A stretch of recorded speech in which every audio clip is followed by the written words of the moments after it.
የገደሏችሁ አልገደሉንም። ሊስን እኔ አልጨረስኩም። ኢትዮጵያዊ ጃንደረባ መጽሐፍ ቅዱስን እያነበበ ታዲያ ማን ነው የሚተረጉሙልኝ ብሎ ጠየቀ። አልጠየኩሽ። እሱ የተጻፈን አግኝቶ ነው።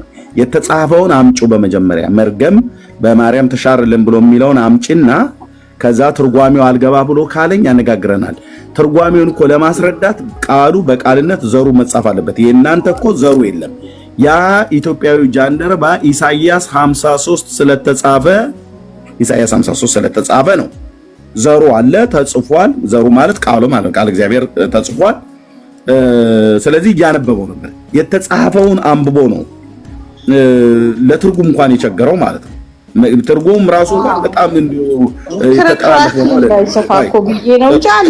ማለት ትርጉሙም እኮ ለሱ ውስብስብ በጣም ውስብስብ ሆኖበት እናንተ አሁን እንደምትሉት አይነት ነው ሆኖ አይደለም። ምንድነው የጠየቀው? ወንጌላዊውን የጠየቀው ነብዩ ይሄን ስለማን ይናገራል ነው ያለው። ስለሱ ነው ወይስ ስለሌላ ነው ብሎ የጠየቀው? ምንም እኮ የተደበቀ እኮ ሚስጥር ቆይ እንደው እሱን ክፍል አውጣና ልናገር። በጣም ብዙ ጊዜ የሚቀልዱባችሁ ወገኖች የሚመራኝ ሳይኖር ብሎ አለው ይላል። እሺ እዛ ምን ይላል? ሲመለስም የነብዩ ኢሳይያስን መጽሐፍት ያነብ ነበር። ከዛ ያነበር መንፈስም ፊልጶስን ወደ ሰረገላው ቅረብና ተገናኘው አለው። ፊልጶስም ሮጦ የነብዩ ኢሳይያስን መጽሐፍ ሲያነብ ሰማውና በእውኑ የምታነበውን ታስተውለዋለህን አለው ይላል። እርሱም የሚመራኝ ሳይሆን እንዴት ይቻለኛል አለው። መጥቶም ከእሱ ጋር ይቀመጥ ዘንድ ለመነው። ያነበው የነበረው የመጽሐፉ ክፍል ይህ ነበር ይላል። ምን ይላል? እንደ በግ ወደ መታረድ ተነዳ፣ የበግ ጠቦትም በሸላቾቹ ፊት ዝም እንደሚል እንዲሁ አፉን አልከፈተም ካለ በኋላ በውርደቱ ፍርዱ ተወገደ፣ ሕይወቱ ከምድር ተወገዳለችና ትውልዱንስ ማን ይናገራል? ይሄ በጣም ትክክለኛ ትርጉም አይደለም እዚህ ጋር የተነገረው። እንደዚህ አይልም ራሱ የእውነት ይሄን መጽሐፍ እዚህ ጋር የተረጎሙ ሰዎች በጣም ኢሳይያስ መጽሐፍ ላይ የሚናገረውን አይደለም ቀጥታ አምጥተው የተናገሩት። ኦኬ ትውልዱንስ ማን ይናገራል አይደለም ብሎ የሚለው ከትውልዱ ማን አስተዋለ ነው ብሎ የሚለው። ሕይወቱ ከምድር እንደተወገደች ከትውልዱ ማን አስተዋለ ነው ብሎ የሚለው። እዚህ ጋር ግን ትውልዱን ማን ይናገራል? ትውልዱን ማን እኛ እንናገራለን።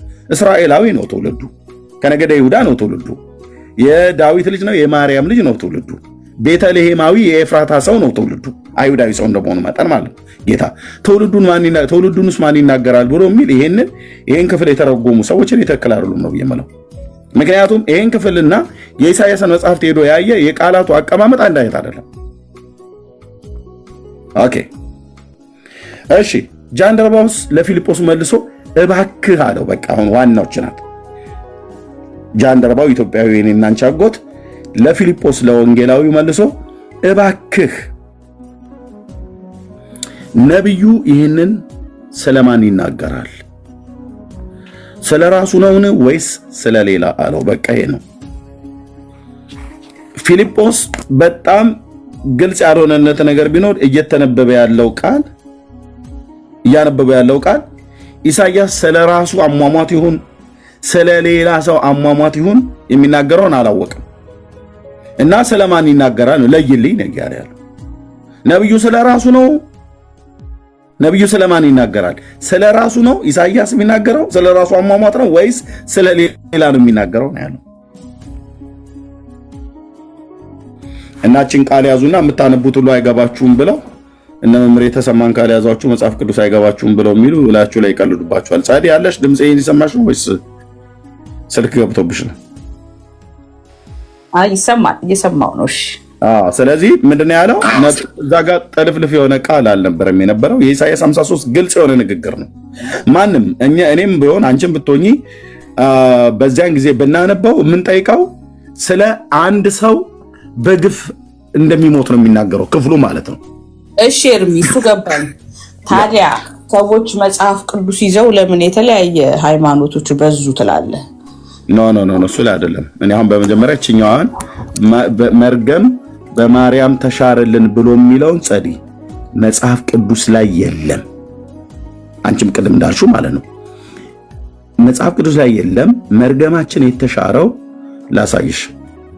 መርገማችን የተሻረው በጌታችን በኢየሱስ ክርስቶስ እንደሆነ አንቺም ታውቂያለሽ፣ ሊናሽም ያውቃል።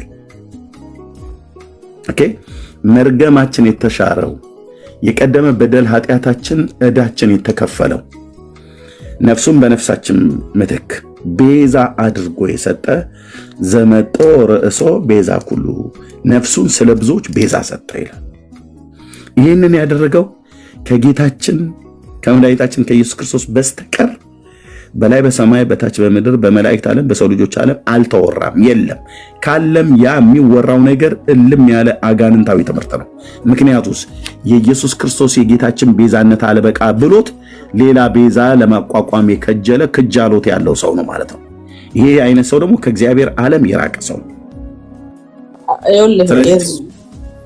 አሁን አንተ ለምሳሌ አንተ ወንጌል እየሰበከኝ እኔ ጌታን ብቀበል አንተን ባመሰግንህ እግዚአብሔር ተጠቅሞ በአንተ ምክንያት እኔን ስለተቀበልኩት እኔ ስላመንኩ አንተን ባመሰግንህ ምን ችግር አለው? ድንግል ማርያምንም እንደዛ ለምን አትወስዳትም እንዴ? ምን ብለሽ ነው የምታመሰግኝ? እኔ ለምሳሌ እስቲ ምን ብለሽ ነው የምታመሰግኝ? በቃ በአንተ ምክንያት ዳንኩ ብል። አይ የለም። ለምን ኖ እንደዛ አይደለም። እኔ በእኔ ምክንያት ነው እንዴ ዳንሹ? ምንድነው ምክንያቱ? አሁን አንተ ወንጌል ባትሰብክና አንተ ባታስተምረኝ ኖሮ አልድንም ነበር። ስለዚህ የኔ ድርሻ ምንድነው ላንቺ? ወንጌልን መስበክ ነው አይደል?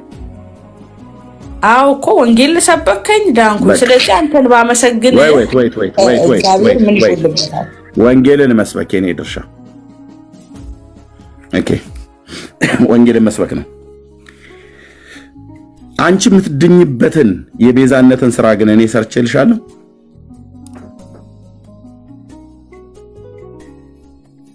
የኔ ድርሻ ይሄ ነው። ኦኬ፣ አንቺ የምትድኝበትን እኔም የዳንኩበትን ሌላውም የሚድንበትን ስራው በማን ነው የተሰራው? የቤዛነቱ ስራ በማን ነው የተሰራው? እኛም እኮ ድንግል ሰራች አለን። ወይት የቤዛነቱ ስራ በማን ነው የተሰራው?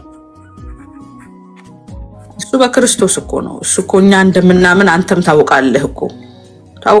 አይ ቆይ እሱን አውቃለሁ፣ ግን በማን ነው የተሰራው ብዬ ስልሽ በክርስቶስ ነው ብለሽኛል። ኦኬ፣ በጌታ ማለት ነው።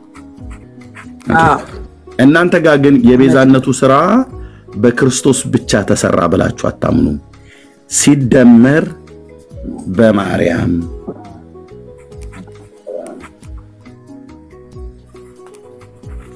ነው። እችን ትጨምራላችሁ አይልም። እኔ ደስ አላለም። ኖ እኔ አላስተማረች። ቆይ እህትየው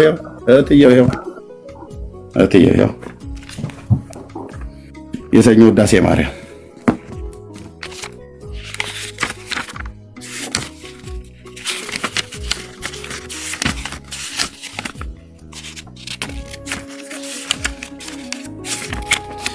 ኦኬ፣ የሰኞ ውዳሴ ማርያም ላይ የሰው ሁሉ ሰውነት ብሎ ከሚለው ጀምሮ ላንብበው። ሙሉን አላነበውም። የሰው ሁሉ ሰውነት ፈጽሞ ደስ ይላታል። በሰማይ ለእግዚአብሔር ምስጋና ይሁን፣ በምድርም ለሰላም ለሰውም እርሱ በሚፈቅደው እያሉ ጮኸው ንጉሱ ክርስቶስን ከመላእክት ጋራ ያመሰግኑታል ካለ በኋላ ይታይሻል። ጸዲ ያሰመርኩት የቀደመውንም እርግማን አጥፍቷልና እሱ እኮ የጠላትን ምክሩን አፈረሰበት። ለአዳምና ለሔዋን የዕዳ ደብዳቤያቸውን ቀደደላቸው ይላል አይደል? እያየሁት ነው። በዳዊት ሀገር የተወለደው መድኃኒታችን ክርስቶስ አዳምና ሔዋንን ነፃ አደረጋቸው። ኦኬ፣ ልብ በይ። የቀድሞውን እርግማን ምን ብሎልናል ይላል? አጥፍቶልናልና። የሰኞ ላይ ነው ያዡ። ቆይ አንዴ ጠብቀኝ ጸድዬ። ኦኬ፣ የቀድሞ እርግማን አጥፍቶልናልና።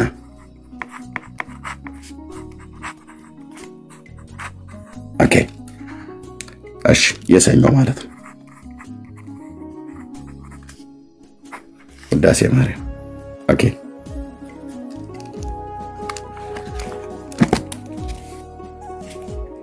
አጥፍቶልናልና እዚህ ጋር ብሎ የሚለው አዳምና ሔዋን የዕዳ ደብዳቤያቸውን ለአዳምና ለሔዋን የዕዳ ደብዳቤያቸውን ቀደደላቸው ይላል አይደል?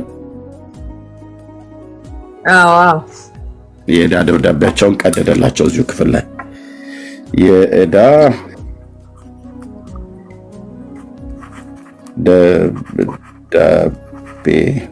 ደብዳቤያቸውን ቀደደላቸው። በጣም ትልቅ ሚስጥር ነው።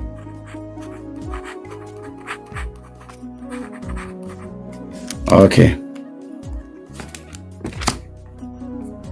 አዳምና ሔዋንን ነፃ አደረጋቸው ይላል አይደል? በተናጠል ማለት ለሱ ብቻ ነው የተናገረው። አዳምና ሔዋንን ነፃ አደረጋቸው ይላል አይደል? አዎ ኦኬ አዳምና አሬር የሚተዋት ጻፈው ጊዜ ማለት እኔ ሔዋንን ነፃ ነው ቆይ ስናወራ መጽሐፉን 18 ጊዜ መግለጥ ስለሌለብኝ ነው የምጽፈው። ነፃ አደረጋቸው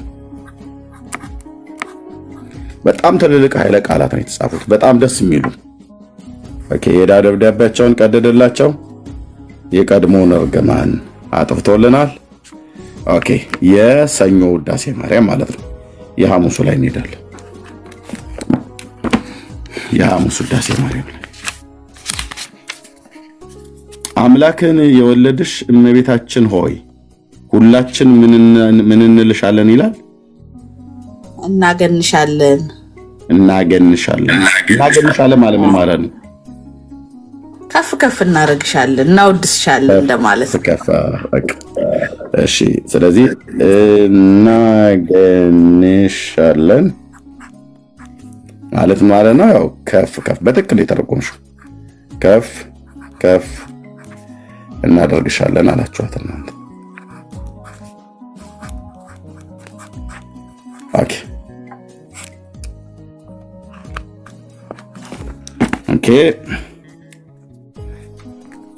ይቅርታሽ ምንድን ብሎ የሚለው ጸድሽ ይቅርታ ለሁላችን ይሁን፣ ይቅርታሽ ለሁላችን ይሁን ዘንድ። አዎ ይቅርታሽ ለሁላችን ይሁን ዘንድ። ይቅርታሽ ለሁላችን ይሆን ዘንድ። ጉድ ነው። እሺ ይቅርታሽ ለሁላችን ይሆን ዘንድ ነውና አለች እቺ። ኦኬ ሔዋንን ከእንጨት ያው ከእጽ ብሎ የሚለው የግዕዙን ቃል ከእንጨት ብሎ ይላል። ከእንጨት በልታ ባደረገችው አመጽ በባህሪያችን ያደረ ምን ይላል ያሰመርኩት ጸድሻ? የቀደመው እርግማን በእርሷ ያጠፋልን አምላክን የወለደች ድንግል ማርያም የሁላችን መመኪያ ናት። የቀድሞውን እርግማን በማን አጠፋልን ይላል? የቀድሞውን እርግማን በእርሷ ያጠፋልን ነው። ያጠፋልን አይደለም። የቀድሞውን እርግማን በእርሷ ያጠፋልን አምላክን የወለደች እኮ ልክ ነው። ኦኬ እኮ ልመጣ ነው። እሱን አሁን በኋላ ልንጫወተው አይደል? ጸድዬ ቀስ እያለን የቀድሞውን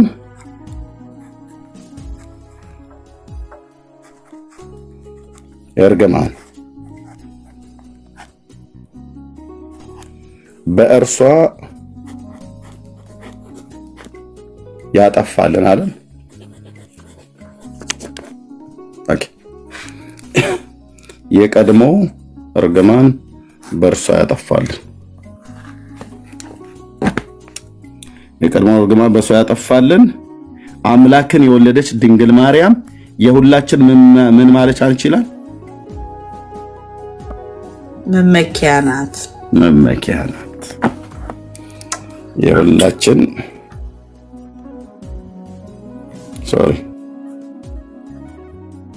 መመኪያ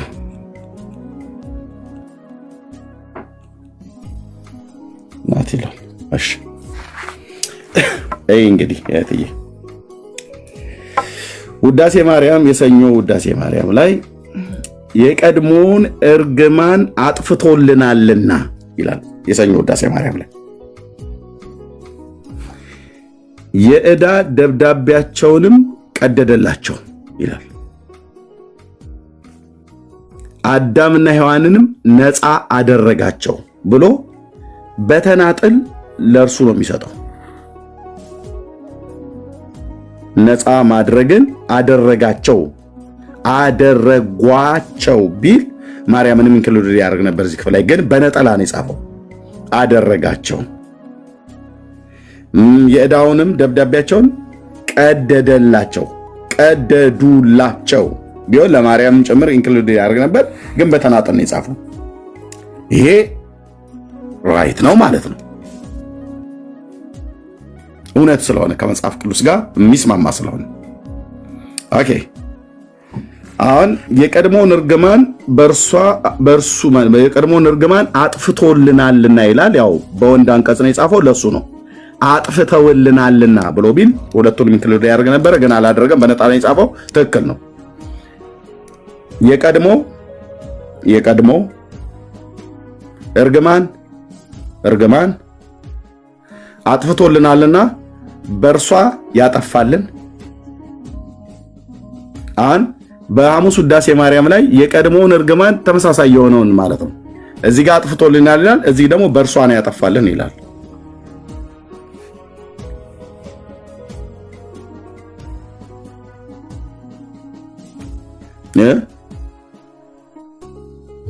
እስኪ የሐሙሱን ግለጠውና ደግመን እናንብበው። እዚች ጋር ቆርጠ ስላወጣኸው ትንሽ ሐሳቡ እንትን ይላል።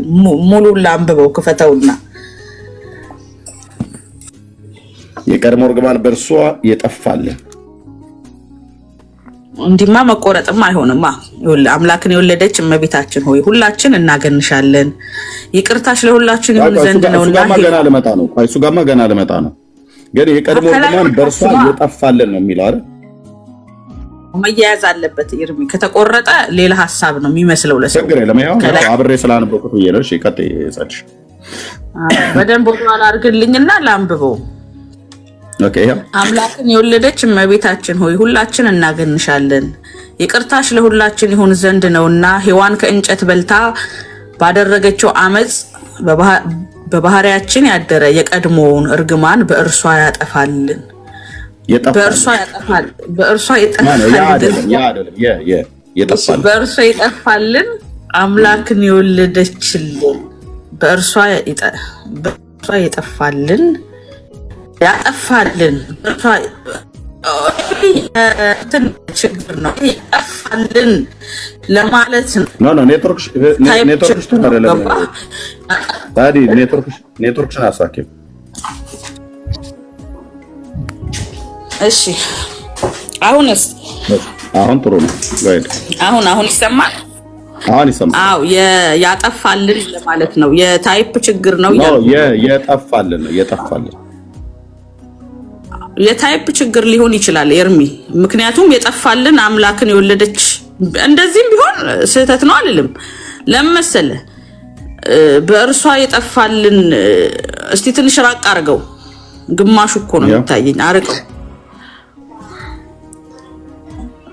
አመፅ በባህሪያችን ያደረ የቀድሞውንም እርግማን በእርሷ የጠፋልን አምላክን የወለደችልን ድንግል ማርያም የሁላችን መመኪያ ናት። በእርሷ የጠፋልን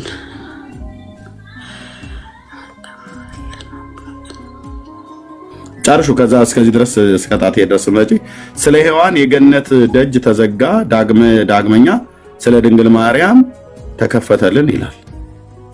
ከዕፀ ሕይወት እንበላ ዘንድ አድለን፣ ይኸውም እኛን ስለ መውደድ መጥቶ ያዳነን የክርስቶስ ክቡር ስጋና ክቡር ደም ነው ይላል። አዎ እኮ አሁን መርገሙ በማን የቀድሞ እርግማን በእርሷ የጠፋልን ማለት ምንድነው? ከእርሷ ተወልዶ ማለት እኮ ነው። ይሄንን አይልም አይ ማለት ነው ማለት ነው የሚባል ነገር የለም። ሳዲ ማለት ነው የሚባል ነገር የለም። ህሊናሽን እንዳታስቀጠቅጭ ማለት የሚባል ነገር የለም። አሁን ላንቺ እኔ አረፍተ ነገር አላስተምርሽም አይደለም። ቤተሰብ አገር መምራት የምትችይ ሰው ነሽ፣ የተማርሽ ሰው ነሽ። እንዴት ነው አማርኛ ማለት አንተ የምታምነው ኦርቶዶክስ እንደዚህ የቀድሞ በደንብ ይኸው ከዚህ ቀጥዬ ሌላ ጉድ ላሳይሽ ነው ጻዲ። በጣም ጉድ በገና መጽሐፈ ሰዓታት እንገባለን። ለምን እኛ እንደዚህ አስተምሩንም እኛ እንዴ በአንዱ ዳሴ ማርያም መጽሐፍት ላይ የሰኞና የሐሙስ እንኳን እርስ በርሱ ይጣላል። ይሄው ሐሙስ ላይ ነኝ አሁን ያለሁት። የሰኞን ቅድም አሳይቼሻለሁ።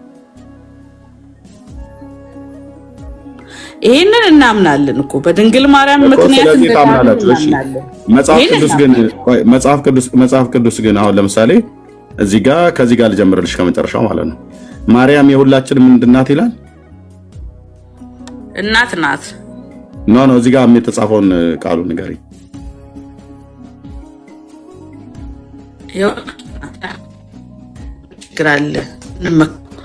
የሁላችን ምንድን ናት ነው ብሎ የሚለው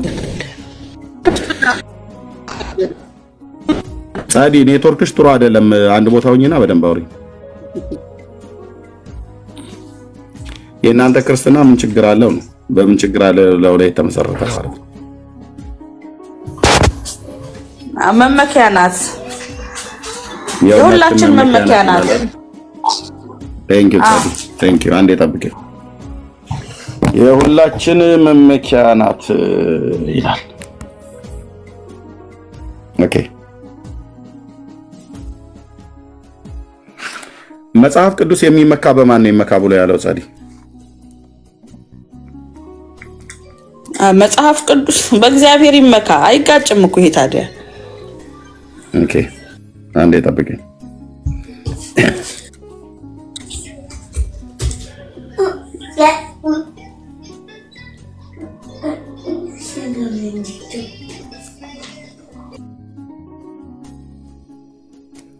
ምን ተብሎ ነው የተጻፈው? አንደኛ ቆሮንቶስ ምዕራፍ 1 ቁጥር 30 እና 31 ላይ ነገር ግን የሚመካ በማን ይመካ ነው ብሎ ያለው? በእግዚአብሔር ይመካ። ታዲያ እኮ ድንግል ማርያም እዚህ በማን እየተመካችሁ ያላችሁት? ለሁላችን መመኪያ ማናት ነው ተብሎ ያላችሁት? ድንግል ማርያም። ማርያም አምላክ ነች አይደል? አይደለችም። ሰው ነች። ለምን አላችሁ ካልክ ልመልስ። ሰው ናት። ሰው ናት። ሰው ናት። ሰው ከሆነች በሰው ተመኩ ብሎ የሚል የመጽሐፍ ቅዱስ ክፍል አሳዩ። ጥቅሱን ላውጣ። በሰው ተመኩ ብሎ ያለበትን የመጽሐፍ ቅዱስ ክፍል ስጭ። እንደዚህ ቀጥታ በሰው ስለ በማንም ሰው በሰው በቅዱሳን ግን እንመካለን። በቅዱሳን ተመኩ ብሎ የሚል ሰው ቅዱሳን ሰዎች ስለሆኑ በቅዱሳን ተመኩ ብሎ የሚል የመጽሐፍ ቅዱስ ክፍል ስጭ። ቀጥታ ባይኖርም ግን ሐሳቡ አለ። ሐሳቡን ላስረዳ። የቱ ጋር ነው ሐሳቡ? የቱ ጋር ነው ያለው? በቅዱሳን አሁን ሐሳቡ እንግዲህ እኛ በድንግል ማርያም ልንመካ የቻልንበት ነው። የቱ ጋር ነው? መጀመሪያ ቆይ ሐሳብ እንዴ ሐሳቡ የቱ ጋር እንደሚናገር የትኛው መጽሐፍ ቅዱስ? አንደኛ ቀጥታ የተጻፈ የለም አልሽኝ። ሁለተኛ ሐሳቡ ካለ ምን ማለት ነው? ትምህርቱ አለ እያልሽኝ ነው። ቃሉ በቃልነት የተጻፈ ባይኖርም ትምህርቱ አለ እያልሽኝ ነው። ስለዚህ በሰው ወይ በቅዱሳን ተመኩ ብሎ ያለበትን ቦታ ጌታ ነገር ይሄው ከትንቢተ ኤርምያስ መጽሐፍት ላይ የተወሰደ የእግዚአብሔር ቃል ነው። መጽሐፍ ምዕራፍ 17 ላይ ማለት ነው።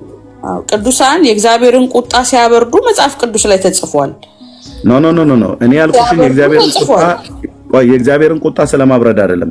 በፍጡራን የሁላችን መመኪያ ናት ብላችሁ ጽፋችኋል። መጽሐፉ ግን የሚመካ ቢኖር በእግዚአብሔር ይመካ ተብሎ እንደተጻፈ አይደል ብሎ የሚለው እዚህ ጋር ይሄ የት ነው የተጻፈው? በነብዩ በኤርምያስ መጽሐፍ ምዕራፍ 17 ላይ ይሄ ቃል በስርዓት አለ እኮ። ሐሳቡን ላስረዳና አለመቀበል ትችላላችሁ። እኔ ለምን ተቀበልኩ? ሐዋርያው እንኳን ይኸውልሽ ሐዋርያው ቅዱስ ጳውሎስ በፈጣሪ ተመኩ ብሎ ሲለን የብሉይ ኪዳን መጽሐፍትን ታላቁን ነቢይ ኤርምያስን ጠቅሶ ከሱ ቃል ላይ ነው ሄዶ ያመጣው። አየሽ፣ እናንተ ግን ስትጠቅሱ የሆነ ግራውንድ ሊኖራችሁ ይገባል። ለምሳሌ እንደዚህ ያለ አለኝ ላስረዳ እድል ስጠኝ። እሰጥሻለሁ። እንደዚህ ይላል እግዚአብሔር፣ እንዲህ ይላል በሰው የሚታመን እንደውም ይኸውልሽ ጭራሽ ያንቺን ሁሉ ያፈርሳል። ሰው ማለት ቅዱሳን ባያቸው፣ ነቢያት ባያቸው፣ ሐዋርያት ባያቸው ቅዱሳን ናቸው። በሰው የሚታመን ስጋ ለባሹን ክንዱ የሚያደርግ ልቡንም ከእግዚአብሔር የሚመልስ ሰው እርጉም ነው ይላል። አሁን ጸዲ እርጉም ነሽ በዚህ ቃል መሰረት ማለት ነው። ምክንያቱስ አምላክን መመኪያሽ ማድረግ ትተሽ ወይ ደግሞ እሱንም መመኪያ ነው ብለሽ ስጋ ለባሽን ሁሉ ማርያም ስጋ ለባሽ ነች፣ ሰው ማለት ናት። እነሱን ሁሉ መመኪያ እያደረግሽ ነው ማለት ነው። ስለዚህ ይሄ የእግዚአብሔር ቃል ከርስ ላሽ ላይ ይሰራል ማለት ነው። እርጉም ነው ብሎ የሚለው እንዲህ አይነት ሰው ምን አይነት ሰው ነው ይላል? በምድረ በዳ እንዳለ ቁጥቋጦ ይሆናል፣ መልካምን በመጣ ጊዜ አያይም፣ ሰው በሌለበትም ጨው ባለበት ምድር በምድረ በዳ በደረቅ ስፍራ ይቀመጣል ይላል። ያን ይሄ ቃል ውይ አይሁንብሽ ብያለልሽም እኔ ኦልሬዲ አንቺ ላይ እንዳይሆን ከፈለግሽ የእግዚአብሔር ቃል ቀጥታ እንደተጻፈው የሚመካ ቢኖር በእግዚአብሔር ይመካ ተብሎ እንደተጻፈ አለ ቅዱስ ጳውሎስ። ያን ቃል አንደኛ ቆሮንቶስ መጽሐፍ ምዕራፍ 1 ቁጥር 30 እና 31 ላይ ኮት ያደረገው ወስዶ ያመጣው ከዚህ ከነቢዩ ከኤርምያስ መጽሐፍ ምዕራፍ 17 ቁጥር 5 እና 6 ላይ ነው ማለት ነው። በተለይ ቁጥር 5 ላይ ያለው ማለት ነው። አሁን እናንተ በሐሙስ ውዳሴ ማርያም ላይ ማርያምን የሁላችን መመኪያ ናት ብላችሁ ስትሉ ኦርቶዶክስና ህዝቧ የተረገሙ ይሆኑ ነው ማለት ነው። በየትኛው ቃል መሰረት? በሕያው በእግዚአብሔር ቃል መሰረት። ለምን ስጋ ለባሽን ክንድ ለማድረግ በስጋ ለባሽ ስለመመካት ታስተምራላችሁ? የሚመካ ቢኖር በእግዚአብሔር ይመካ ብሎ እያለ አይ የኛ መመኪያችን የሁላችን መመኪያችን ማርያም ናት እያላችሁ የተረገመ ትውልድ ነው ማለት ነው በእግዚአብሔር ቃል መሰረት። እሺ እኔ ልቀጥል ደግሞ ተቻለሽ በደንብ አዎ እንግዲህ መጽሐፍ ቅዱስ ላይ ስለ ቅዱሳን በደንብ ብዙ ቦታ ተጽፏል። አንዱ ምንድነው እግዚአብሔር ለቅዱሳኑ በተለይ ለቅዱሳኑ ወዳጅ እንደሆነ ለሚቀርቡት ሰው እኔ እሱን የሚመሳሰል ማለት ነው። ካፈንከኝም አንዱ ነው ካለሳን አላልኩሽም። አይ ድንግል ካላሰብ ይኸውልሽ ከተነሳው ሐሳብ ጋር የሚሄድ እንጂ አንቺን ደቂቃ ለማፈናደም የፈለግሽውን 15 ደቂቃ 20 ደቂቃ አውሪ። ግን ቆይ ስሚ ይሄዳል።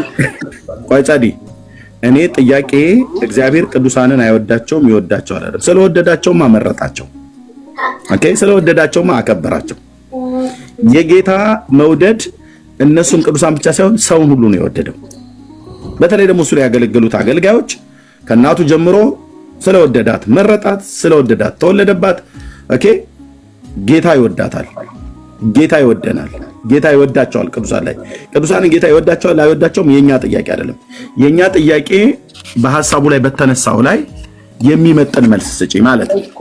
አዎ ተመሳሳይ የሆነ መልስ ስጪ እኮ። እግዚአብሔር የወደደው ታዲያ እኔ የምፈልገው ማርያም የሁላችን መመኪያ ናት ብሎ የሚለውን ስጋ ለባሽ ስለሆነች መመኪያ ነች ብላችሁ የምትሉበትን ቅዱሳን መመኪያ ናቸው፣ ጻድቃን መመኪያ ናቸው። በጻድቃን እንድንመካ፣ በጻድቃን እንድንደገፍ፣ በጻድቃን እንድንመካ በተለይ መመኪያነት ብሎ የሚለውን ቃል ይሄን ቃል አምጪና ከቅዱስ ጳውሎስ መልእክት ከአንደኛ ቆሮንቶስ መጽሐፍ ምዕራፍ 1 ቁጥር 30 እና 31 ላይ ከነብዩ ከኤርምያስ መጽሐፍ ምዕራፍ 17 ቁጥር 5 ጋር ማርያም መመኪያ ናት ብሎ የሚለው ጋር ከነብዩና ከሐዋርያው ትምህርት ጋር አስማምተሽ አስታርቂልኝ ነው የሚለው። ምን ያቋረጥከኝ ትንሽ እኮ ትዕግስት ያስፈልጋል። በነገራችን ላይ ኤርሚ እኔ በጣም የታገስኩት እኮ ግዴታዬ ስለሆነ ነው እንጂ ሁሉም የተናገርከው እየተስማማኝ አይደል። ትንሽ እየታገሰኝ በቃ ልጨርስ። እኔ ለምንድን ነው መመኪያ ሲባል ያልጎረበጠኝ ያልከበደኝ ለምንድን ነው? ምክንያቱም አሁን በመጽሐፍ ቅዱስ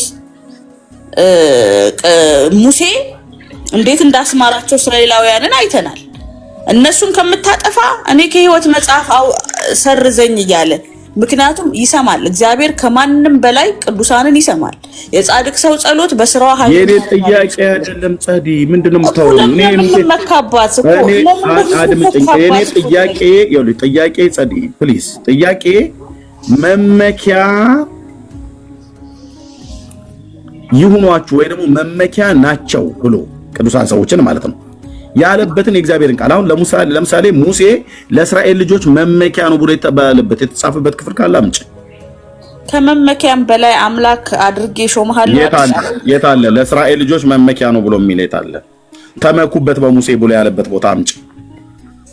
እስራኤል በባሬ በሙሴ ተመኩበት መመኪያችሁ ነው ብሎ ያለበትን ክፍል አሳይ እኮ። መመኪያ ማለት ትርጉሙ ምንድነው? መጀመሪያ አይ ኖ አሁን ድረስ አይገባሽ ነው እንዴ? እና ምዕራፍ የመጣ ነው እኔማ ስለገባኝ እኮ መመኪያ ማለት ሄደሽ አትደበቂ። ይኸውልሽ የምትጣዩ እውነቴን ብየምልሽ አይበጅሽም፣ ለአንቺም ለልጆችሽም አይበጅሽም። ያው እግዚአብሔር ምስክር የእግዚአብሔር ቃል ምን እንደሚል እሺ እግዚአብሔር ቃል ምን እንደሚል ይቅርታ ደህና ዋላችሁ። አዲስ ጸዲ ሚውት አድርገው ኤርሚያስ ሚዩት አድርገው ካሉ ይሰማል። አንዴ ይቅርታና መሀል ላይ ልግባ ስራ ላይ እታችሁ ረድበላችሁ። ቴንክ ዩ። ሌላችሁ ጸጥ ብለው የተቀመጡት እኔና እሷ እያወራን ስንጨርስ ትገባለህ። መሀል ላይ ለምን ትገባለህ አንተ? ጻዲ ለልጆችሽም ሁሉ ጭምር አይጠቅምሽም፣ አይበጅሽም። በሕያው እግዚአብሔር ፊት ነው የምነግርሽ። ለምን መሰለሽ? ይኸውልሽ እግዚአብሔር እንዲህ ይላል ነው ያለው። ፓስተር እንዲህ ይላል አይደለም፣ ጳጳስ እንዲህ ይላል አይደለም። ራሱ እንኳን ኤርሚያስ ዝም ብሎ ካፉ ፈጥሮ አውጥቶ አይደለም የተናገረው። የልዑል እግዚአብሔር መንፈስ በላዩ ላይ ስላደረበት ታላቅ ነብይ ነውና በእነዚህ አባቶች የተናገረ መንፈስ ቅዱስ የተናገረው ቃል ኩልል ብሎ እዚህ ጋር ተጽፎ እሱ ማለት የሰማይ የምድር ፈጣሪ ልዑል እግዚአብሔር ነው። እግዚአብሔር እንዲህ ይላል ብሎ ካለ በኋላ ምን ይላል? በሰው የሚታመን ስጋ ለባሹንም ክንዱ የሚያደርግ የሚደገፍበት የሚመካበት እኮ ማለት ነው። መታመኛው ያደረገ መመኪያው ያደረገ መጠለያው መሸሸጊያው ያደረገ እኮ እያለ እኮ ነው። ክንዱ የሚያደርግ ኃይሉ ያደረገ ኃይሌ ነው ብርታቴ ነው ብሎ ስጋ ለባሽ ላይ የተደገፈ የተመካ ምንድነው የተጠጋ ልቡንም ከእግዚአብሔር የሚመልስ ሰው እርጉም ነው ይላል። ሰው ሲጀምር ከእግዚአብሔር ልቡን ሲመልስ ስጋ ለባሹን ክንዱ ያደርጋል። ስጋ ለባሹን መመኪያዬ፣ ስጋ ለባሹን አዳኜ፣ ስጋ ለባሹን ተስፋዬ፣ ስጋ ለባሹን አባቴ፣ ስጋ ለባሹን ያው በስጋ አባት ብሎ እንኳን ብንጠራ ችግር የለም፣ ግን እግዚአብሔር አባት ተብሎ በሚጠራበት ስጋ ለባሹን የነፍሴ አባት እያሉ እንጠራለን ማለት ነው። ኦኬ ካለ በኋላ በምድረ በዳ እንዳለ ቁጥቋጦ ይሆናል ይላል። እንደዚህ አይነት ሰው ምን ማለት እንደሆነ ንገርሽ። የምድረ በዳ ቁጥቋጦ አይኮተኮትም፣ አይገረዝም፣ ውሃ አያጠጡትም፣ አይከረክሙትም። ምንድነው የሚሆነው? የምድረ በዳ ቁጥቋጦ አያድግም፣ ጥላነት የሚሆን ነገር የለውም። በድርቀት የመታው እድገቱ የተገታ አይነት የሚሆን ነገር የሚሆነው ምን ማለት ነው? ከርሞ ጥጃ እንደሚባል ማለት ወይ ደግሞ የጨነገፈ ማለት ነው። ወይ ደግሞ ዋግና አረማሞ የመታው ማለት ነው። ይሄ ቃል ይገባሽ ከሆነ ገጠር ላይ ነው ዋግና አረማሞ የሚል ቃል አለ። ዋግ ለስንዴና ለገብስ ለብርህል ዋግ መታው ይባላል። አረማሞ ደግሞ የሚባለው ለማሽላና ለዘንጋዳ ለበቆሎ እንኳን በቆሎም ላይ እንደዛ ይወጣል። አረማሞ ደረሰ ብለሽ ስትዩ የብርህሉ በዋግ ይመታል። በህዳር አካባቢ ከጥቅምት አካባቢ ላይ የሚመጣ ብርድ አለ እና ምን ይሆናል? አድጎ እንደዛ ኮትኩተን እንደዛ አርመን ደረሰልን ብለን ስንል ልክ ሊዘረዝር ሲል ልክ ገና አደበደበ ተብሎ ከሚባለው ከቅጠል ውስጥ እንደዚህ እየወጣ ልክ እንደሚፈነዳ ጽጌረዳ እየፈነዳ ባለበት ጊዜ ይመጣና አደገኛ ብርድ ነው፣ አደገኛ ውርጭ ነው፣ አደገኛ ንፋስ ነው ይመጣና ሲመታው ስንዴና ገብሳችን በዋግ ይመታል። እኔ ገበሬ ስለሆንኩ ማለት ነው። ምን ማለት ነው? ከእድገቱ ይገታል። ከዛ ወዲያውኑ ይደርቃል። እሸት ሳንበላ ማለት ነው። እሸት ሳንበላ እንኩቶ ሳንበላ ወዲያውኑ ይደርቃል። የምድረ በዳ ቁጥቋጦ ማለት እንደዛ ነው የሚሆነው። ዛፍ አይሆንም፣ ቁጥቋጦ ነው። ከስሩ ራሱን አያፈራም። ምክንያቱም ምንም የሚጠጣው ነገር የለውም። ቸሩ መድኃኔዓለም እዛ ምድረ በዳ ላይ ዝናብ ካዘነበ ትንሽ ውሃ ሊጠጣ ይችላል።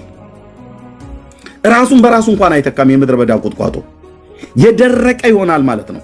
የተመታ ይሆናል ማለት ነው። ዋግ የመታው አረማሞ የመታው እህል እንደሚባለው የእግዚአብሔር ቃል ላይ መንፈስ ቅዱስ የተናገረው ላይ እምልህ ይኸውልህ እሱ ይላል። ግን ይላል በኤርምያስ በኩል ይላል። እኛ ግን ብሎ የሆነ ፓስተር ብሎ ቢል፣ የሆነ ኤርምያስ ብሎ ቢል፣ የሆነ ጳጳስ ብሎ ቢል፣ የሆነ ጸዲ ብላ ብትል አቤት እዳውን አችሉትም። ያው እግዚአብሔር ምስክር ነው። ልጆቻችሁ ላይ ሁሉ ነው የሚመጣው። ያንኳኳል ቤታችሁን። የተረገመ ነው ይላል። እንዲህ አይነት ሰው እርጉም ነው ብሎ የሚለው ከዛስ መልካምን በመጣ ጊዜ አያይም ይላል። ሰው በሌለበት ጨው ባለበት በምድረ በዳ በደረቅ ስፍራ ይቀመጣል ይላል። ምንም አድርጊ በኑሯቸው የተመቱ ነው የሚሆኑት። በልጆቻቸው የተመቱ ነው የሚሆኑት። በየትኛው በጤንነታቸው የተመቱ ነው የሚሆኑት። ምክንያቱም ከርስ ነው፣ እርግማን ነው። ለምን? የሕያው የአምላክን የእግዚአብሔርን ቃል እያወቁ የተጻፈውን ክደው የሰው ስርዓት ትምህርት ለማስገባት ብለው እዚህ ግልጽ ሆኖ ተጽፎ ሳለ አይ ልክ ነው ግን ጳውሎስም ይላል፣ አዎ ኤርሚያስም ብሏል፣ ልክ ነው፣ እኛ ግን አባቶቻችን ይላል። እነዚህ አባቶች የተባሉ ድራሻቸው ነው መጥፋት ያለባቸው። ነቢዩ የተናገረውና ሐዋርያው የተናገረውን ቃል የማያከብር ሌላ ጨምሮ የሚል አባት ባለ ጥምጣማም ቄስ ይሁን ባለ ከረባታም ፓስተር ይሁን ድራሹ ነው መጥፋት ያለበት ከኛ ፊት። እርግማን እኛ ላይ ያመጣም፣ እዛው ራሱ እርግማኑን ተሸክሞ ይቀመጣል። ለእኔ ኩልል ብሎ የተጻፈልኝ አለ። ያለ ፓስተሩ አንብቤ የምረዳው ያለ ቄሱ አንብበሽ ልትረጁ የምትችል በአማርኛ በአፍ መፍቻ ቋንቋችን በኦሮምኛም በትግርኛም በተለያዩ ቋንቋ ተተርጉሟል። አሁን አያምታቱም ማለት ነው። የነሱን ውሸት የነሱን የተጣመመ ትርጓሜ ይዤ ከርስ በቤቴ ላይ አላመጣም። ያው በቃ እኔ እንዲህ እንዲሆንብኝ አልፈልግም። ስለማልፈልግም የአምላኬ እግዚአብሔር ቃል መመኪያዬ የያዕቆብ አምላክ ነው። መጠጊያዬ የያዕቆብ አምላክ ነው። ኦኬ ዳዊት ምን ይናገራል? ስለዚህ ዳዊት ምን ይናገራል? በመዝሙር 91 ላይ ምን ይናገራል ዳዊት? በልዑል መጠጊያ። ይሄ ነው አየሽ፣ መጠጊያ ማለት መመኪያ መሸሸጊያ ማለት ነው። ልዑል ነው፣ በሰው አይደለም። ልዑል መጠጊያ የሚኖር ሁሉም በሚችል አምላክ ጥላ ውስጥ ያድራል። በሱ መለኮታዊ ጥበቃ ውስጥ ማለት ነው። እግዚአብሔርን አንተ መታመኛዬ ነህ እለዋለሁ፣ አምላኬና መሸሸጊያዬ ነው፣ በእርሱ እታመናለሁ። በቃ ከዚህ ቃል ውጪ የወጣ እርግማን በቤቱ ላይ ነው የሚያወጣው። ጸድዬ በጣም ብዙ ጊዜ አውርተናል። በያው ጌታ ፊት የምነግርሽ ዓለሙ ከፈለገ መገልበጥ ይችላል። ጴንጤነትም ኦርቶዶክስነትም ካቶሊክነትም አይሁዳዊነትም ታዩ ከፈለገ በአፍጢሙ መደፋት ይችላል። የሕያው የአምላክ የእግዚአብሔር ቃል ግን እውነት ነው። ጴንጤ በዚህ ቃል ከኖረ እውነት ነው። ኦርቶዶክስ በዚህ ቃል ከኖረ እውነት ነው። በዚህ ቃል የማይኖሩ ከሆኑ ውሸታሞች ናቸው፣ የተረገሙ ትውልዶች ናቸው ማለት ነው። ምክንያቱም አባቶቻችን የጻፉት ኤርሚያስና ጳውሎስ ሐዋርያው ነቢዩ ማለት ነው እና ሐዋርያው እነዚህ ሁለቱም በመንፈስ ቅዱስ ተነርተው የጻፉት ማንም የማይቀልድባቸው የሕያው እግዚአብሔር አገልጋዮች ናቸው። በእነሱ በኩል የተናገረ እግዚአብሔር መንፈስ ቅዱስ ለዘላለም የተመሰገነ ነው። ከነዚህ አባቶች ውጪ ሌላ የምሰማው አባት የለም። እውነቴን ነው የምልሽ፣ ዘሩ መጥፋት ይችላል ከፈለገ ከፊቴ ዞር ነው ማለት ነው። እነሱም እኮ ሰው ናቸው። አሁን እኮ የተሸወድከው ሐዋርያቶችም ሰው ናቸው። እኔ ጳውሎስ ማለት መልአክ ነው አላልኩሽም? በዚህ አባት በኩል ያልሆነ አሁን ሰው ናቸው ትያለሽ። አሁን ጳውሎስ እኔ እንጨት ነው አልኩሽ? ዛፍ ነው አልኩሽ? ድንጋይ ነው አልኩሽ? መልአክ ነው አልኩሽ? ማንነቱን አሁን ምንድነው ማንነቱ አልገባኝም። ጳውሎስ እንትን ነበር እንዴ? ለካሰው ነበር እንዴ? አሁን ጸድ ይሄ ይወራል። አሁን ልታፍሪ ነው የሚገባው። ጳውሎስ ሰው ነው ትኛለሽ? እኔ መቼ አውሬ ነው አልኩሽ? እኔ ከርከሮ ነው አልኩሽ? እንዴ እኔ መልአክ ነው አልኩሽ? አላልኩሽም? የት ለማምለጥ እነዚህ ሁለት አባቶቼ ነቢያት እንዲህ ተብሎ ተጽፏል ያለው ቅዱስ ጳውሎስ እንዲህ ተብሎ ተጽፏል። አባቶቻችን ሐዋርያት ሲሰብኩ እንኳን እንዲህ ተብሎ ተጽፏል እያሉ ነው ያሉት። ያው ነገር ግን የሚመካ በእግዚአብሔር ይመካ ተብሎ እንደተጻፈ ይላል። የቱ ጋር ነው የተጻፈው? ጳውሎስ ያው ኤርምያስ መጽሐፍ ምዕራፍ 17 ቁጥር 5 ላይ የእናንተ ምንድነው ብሎ የሚለው በማርያም ተመኩ በስጋ ለባሽ። ይሄ መጽሐፍ የተረገመ መጽሐፍ ነው። ይህንን መጽሐፍ የሚያነብ ትውልድ የተረገመ ትውልድ ነው። ለምን? የእግዚአብሔር ቃል እንዲህ እያለ የጌታ የእናት እንኳን ትምክቷ በልጇ ላይ ነው፣ በእግዚአብሔር ላይ ማለት ነው። እኔ ግን በእግዚአብሔር ደስ ይለኛል ነው ያለችው። በመድኃኒቴ አምላክ ሐሴት አደርጋለሁ ነው እኮ ያለችው። የባሪያይቱን ውርደት ተመልክቷልና እነሆ ከዛሬ ጀምሮ ትውልድ ሁሉ ብፅዕት ይሉኛል፣ ብርቱ የሆነው እርሱ በእኔ ታላቅ ስራን አድርጓል፣ ስሙም ቅዱስ ነው አለች። እንዴት ሰው ከማርያም እንኳን መማር ያቅተዋል? ወንድሞቼ እናቶቼ፣ የትኛውን ፍጡር ነው እስቲ ማግኒፋይ እያደረገች ከፍ ከፍ እያደረገች የተናገረችው የጌታዬ እናት? ያው ነይ ማርያም የመጽሐፍ ቅዱሷ የጌታዬ እናት። እኔ ሐሳቤን ተናግሬ ሐሳብ መናገር አይደለም፣ እንደ እግዚአብሔር ቃል ካወራሽን አውሪ። ጸልይ እግዚአብሔር ቃል ስለ አይደለ ነው የጌታ እናት የተናገረችው። ላምበው እስቲ ሰውን እዚህ ውስጥ ከፍ ከፍ አድርጋ የተናገረችበት ካለ እናያለን። እናንተ ቅድም እዚህ ምን ብለሽ ጨርሳለን? እናገንሻለን ብላችኋታል። እናገንሻለን፣ ከፍ ከፍ እናደርግሻለን ማለት ነው። ይሄን ሁሉ ገና እናያለን እንጂ የትኛውን ፍጡር ነው ከፍ ከፍ እናደርጋለን ብለው ያሉት? የብሉይ ኪዳን ነቢያት ሙሴ፣ አሮን፣ ማርያም፣ ማነው ዕንባቆም፣ ዳዊት፣ ሳሙኤል፣ ኢሳያስ፣ ኤርሚያስ። ማን ያለው? ጳውሎስ አዲስ ኪዳን ላይ፣ ጴጥሮስ በመልእክታቸው ፍጡርን ከፍ ከፍ እናገንሻለን። ገናናው እግዚአብሔር እንጂ የሚገናው ፍጡር ምን ይገናል? ማርያምን ምን ልትሏት ነው? አገነናችሁ እናንተ። ከፍ ከፍ እናደርግሻለን። የትኛው እግዚአብሔር ነብይ ነው እንደዚህ ብሎ ያለው? ይሄ እኮ እልም ያለ እኮ የክደት እኮ ጽሑፍ እኮ ነው። ፍጡርን እሱ ራሱ እግዚአብሔር አክብሮታል። ማርያምን አክብሯታል። በቃ አክባሪው እግዚአብሔር አክብሯታል። ካከበራት በላይ እናንተ ከፍ ከፍ እናደርግሻለን። ይሄ ቃል ለማን እንደተባለ መጽሐፍ ቅዱስ ላይ ያሳይሻለሁ። ግን የጌታዬ እናት እንዳለች ስሚ እስቲ። እዚህ ውስጥ ፍጡሩን እያደናነቀች የተናገረችበት አንድ እናያለን። እስኪ እናንብበው። ማርያም እንዲህ አለች፣ ነፍሴ ጌታን ታከብረዋለች። ምን እያልሽ ነው? የጌታ እናት ማርያም ግልጽ ነው አማርኛዋ ማለት ሌሎቹን አታከብሪ ማለት ነው። አማርኛዋ ግልጽ ነው። ጌታን ታከብረዋለች። መንፈሴ በሰዎችና ከኔ በፊት በነበሩት በጻድቃን በነ ሳራ በነ ርብቃ በነ ሊያ በእነሱም ጭምር እና በአምላኬም በመድኃኒቴ ሐሴት ታደርጋለች አላለችም። የሰው መንፈስ የማርያም መንፈስ በሳራ ደስ አይሰኝም። የማርያም መንፈሷንና ነፍሷን ስጋዋን በፈጠረ በእግዚአብሔር ግን ደስ ይሰኛል። የኤርሚያስም እንዲሁ ማለት ነው። ኦኬ የባሪያይቱን ውርደት ተመልክቷልና እነሆ ከዛሬ ጀምሮ ትውልድ ሁሉ ብፅዕት ይሉኛል፣ ብርቱ የሆነው እርሱ በእኔ ታላቅ ስራን አድርጓልና ስሙም ቅዱስ ነው አለችው። ስሙን እንዴት ከፍ እንደምታርገው ስሙም ቅዱስ ነው፣ ምሕረቱም ለሚፈሩት እስከ ትውልድ እስከ ትውልድና ትውልድ ይኖራል። ቴንክ ዩ ሎርድ። የኔ አባት ዘር ትውልዴ ይደፋልህ፣ ዘር ትውልዴ ይገዛልህ። በክንዳችን አላለችም፣ በክንዳቸው አላለችም። ስጋ ለባሽ ምን ክንድ አለውና ሰው በኃይሉ ችሎት ይበረታ ዘንድ እንደማይችል ማርያም የጌታዬ እናት ታውቃለች፣ አይሁዳዊት ሴት እንደመሆኗ መጠን በክንዱ ኃይልን አድርጓል፣ ትዕቢተኞችንም በልባቸው ሐሳብ በትኗል፣ ገዢዎችን ከዙፋናቸው አዋርዷል፣ ትሑታንንም ከፍ አድርጓል። እሱ ነው ከፍ የሚያደርገው። እሱ ነው ትሑታንን ከፍ የሚያደርገው። የተራቡትን በበጎ ነገር አጥግቧል፣ ባለጠጎችንም ባዷቸውን ሰዷቸዋል።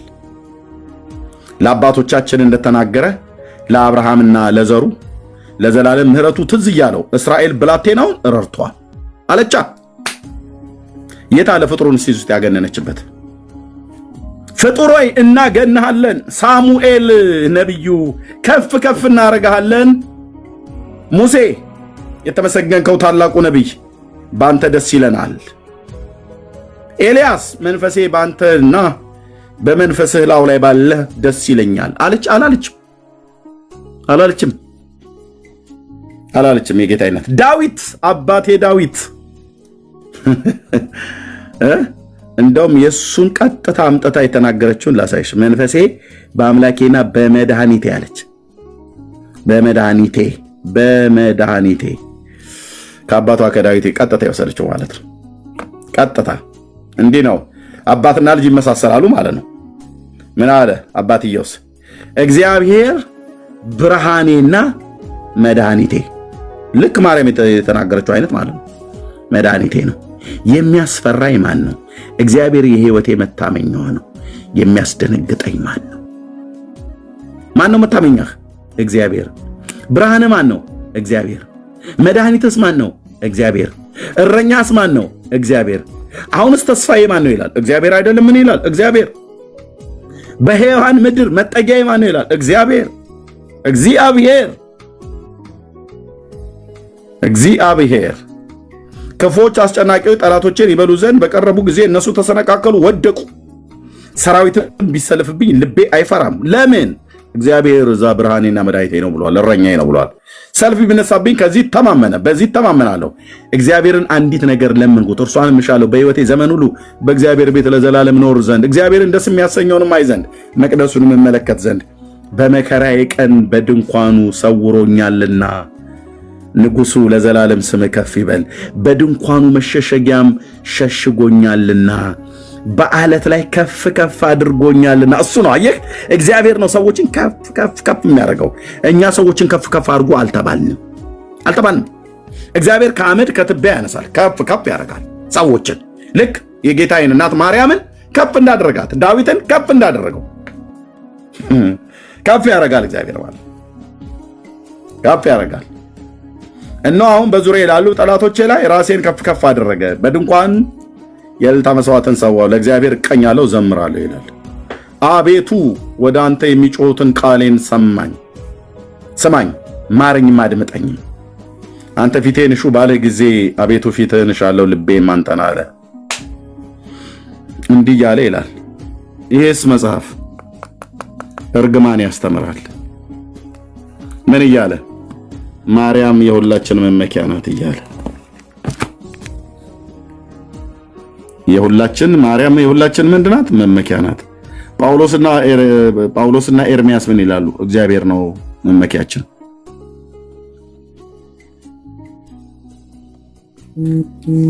እግዚአብሔር ነው መመኪያችን። በዚህ መጽሐፍ ላይ እናገንሻለን አሉ። ከዛስ ይቅርታሽ ለሁላችን ይሆን ዘንድ አላሉም? ይቅርታሽ ለሁላችን ይሆን ዘንድ ብላችሁ ካላችሁ በኋላ ለምንድነው ቅድስት ሆይ ለምኝልን ብላችሁ የምትሉት? እሷ ራሷ ይቅርታ አላት አለን እንዴ? ይቅርታ ያላትን እንዴት ለምኝልን ትላታላችሁ? ሰዓሊ ለነ ቅድስት ለምን ትላለህ? እሷ እኮ ራሱ ይቅርታሽ ብለህ እያልክ ነው። ያው እንደዚህ አንጫጫለሁ ማለት ነው። ኮሜንት ላይ እንብብልኝ እንግዲህ። አየህ፣ አንድ ሰው ሚዩት እንዳታረጓቸው በሉ። አሁን ትፏት። እንደዚህ ጠርቼ መርዝህን አስተፋለሁ ማለት ነው። ከዛ ከውስጥህ መድኃኔዓለም ይሄን የተጣባህን ነገር ንቅል አድርጎ ያወጣልሃል በዚህ በጽድቅ ቃል። ከዛ በቃ በሌሊት በአልጋህ ላይ ስትተኛ መንፈስ ቅዱስ ወቀሳ ወደ ልብህ ያመጣል። ለሕይወትም የሚሆን ንስሐን ይሰጥሃል ማለት ነው። በል አሁን የፈለግከውን ከሚስቴ ከልጆቼ ከእኔ ከእናቴ ጀምረህ የፈለግከውን ማውረድ ትችላለህ። ስራ ተሰርቷል ማለት የስራው ጠባይ እንዲህ ነው። ስራው ነው እንላለን እኛ ገጠር ድሮ ስንሻለል የሆነ ስንፈክር ስራው ነው ይባላል በየመካከሉ። ወንጌል ስራው ነው ብራዘር። ድራሹን ነው የሚያጠፋው አልኩ። ለዘላለም የተቆለለ ውሸትህን በእግዚአብሔር ቃል መዶሻ እንደዚህ ነው በአደባባይ ያለ ገላጋይ ከትክቼ ማለት ነው ዱቄት አደርግልሃለሁ። ማንን? እዚህ ውስጥ የጻፋችሁትን ውሸት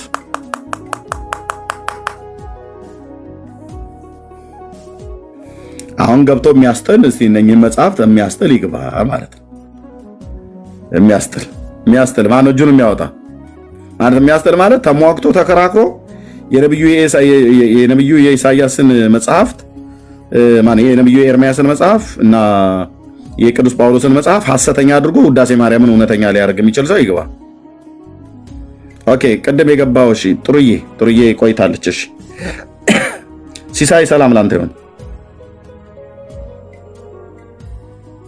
ሲሳይ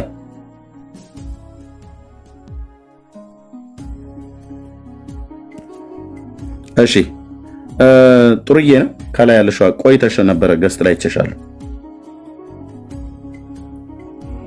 ጥሩዬ መልስም የለም መናገርም የለም ይላል በኤልያስ ዘመን የነበረው ጣዖት ማለት ነው። ይሄን አልቆይተሽ ከገባሽም በኋላ ትናገሪ። እሺ፣ ሌሎች ኦርቶዶክሳውያን ገስት ላይ አንድ ማሰው ነው ያለው። እስቲ ይሄንን ጥያቄ አለኝ። ቆይ እሺ፣ ይሄንን ተረት በእግዚአብሔር ቃል መዝኖ እውነት ሊያደርግ የሚችል ነው ኤርሚያስ ነው። እንዳታስወጡት ሞዴሬተሮች። ዲያቆን ኤርሚ ነው የተደበቀው። እሺ፣ ሌሎች ሁለት ቦታ አለ ኦርቶዶክሳውያን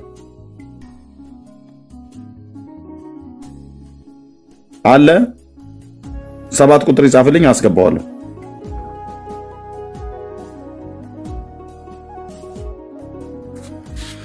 ኦኬ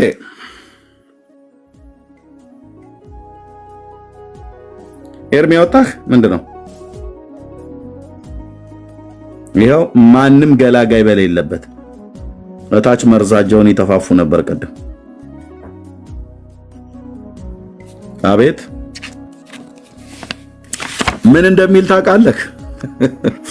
ሰየ ጌታዬ ቃል በኢያሱ 17 ላይ ሁሌ ይናገራል ይሄን ቃል ግን እንደዚህ ገብቶኛ ያቀመው ከኢያሱ 17 ላይ ምን ይለዋል? ኢያሱን የዮሴፍን ወገን ለሚሆን ለኤፍሬም ለኤፍሬምና ለምናሴ አንተ ብዙ ሕዝብ ነህ፣ ጽኑም ኃይል አለህ። እኔችን የፈለኩት ጽኑም ኃይል አለህ፣ አንድ ዕጣ ብቻ አይሆንልህም። ነገር ግን ተራራማውን አገር ላንተ ይሆናል፣ ዱር እንኳን ቢሆን ተመነጥረዋለህ ይላል። ሃሌሉያ! ለአንተም ይሆናል። ለከነዓናውያን የብረት ሰረገሎች ቢኖሯቸው የበረቱም ቢሆኑ ታሳድዳቸዋለህ አለው ይላል። አለቀ። ጽኑ ኃይሌ ነው ማ መንፈስ ቅዱስ። ጽኑ ኃይላችን ነው ማ የተባረከው መንፈስ ቅዱስ። ለኛ ለጴንጤዎች ጽኑ ኃይላችን ነው ማ የሕያው የእግዚአብሔር የማይለወጠው ሕያው ቃል። በልተነዋል፣ ጠጥተነዋል።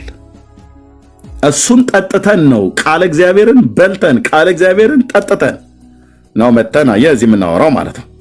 የፈለከው ነገር አምጣ እመዝናለሁ፣ አንተም ትመዘነኛለህ። በምን? በሕያውና ለዘላለም በሚኖር የእግዚአብሔር ቃል። ብሉይ ኪዳንና አዲስ ኪዳን እናውቃለን ብላችሁ ብትሉ መጋቤ ብሉይና መጋቤ አዲስ የተባላችሁ ካላችሁ ግቡና አውራ። ለመቼ ነው የተማራችሁት? ያ ሁሉ 30 ዓመት 20 ዓመት ሙሉ በአብነት ትምህርት ቤት ተምራችሁ ለመቼ የተማራችሁት? ውዳሴ ማርያም የሚባል ውሸታም መጽሐፍትን ካላስጣልቅ ፍጡርን መመኪያ ብሎ የሚል መጽሐፍ ፈጣሪ መመኪያ ሆኖ ሳለ የአብርሃም አምላክ አልበቃ ብሏችሁ ፍጡርን ስጋ ለባሽን ክንዳችሁ የምታረጉ በኤርምያስ መጽሐፍት መሰረት ስትመዘኑ የተረገመ ትውልድ ማለት ወሰጠጠ መጽሐፈ ዳሆሙ እያልክ ማለት ነው። ታውቀዋለህ ታዲያ ወሰጠጠ መጽሐፈ ዳሆሙ?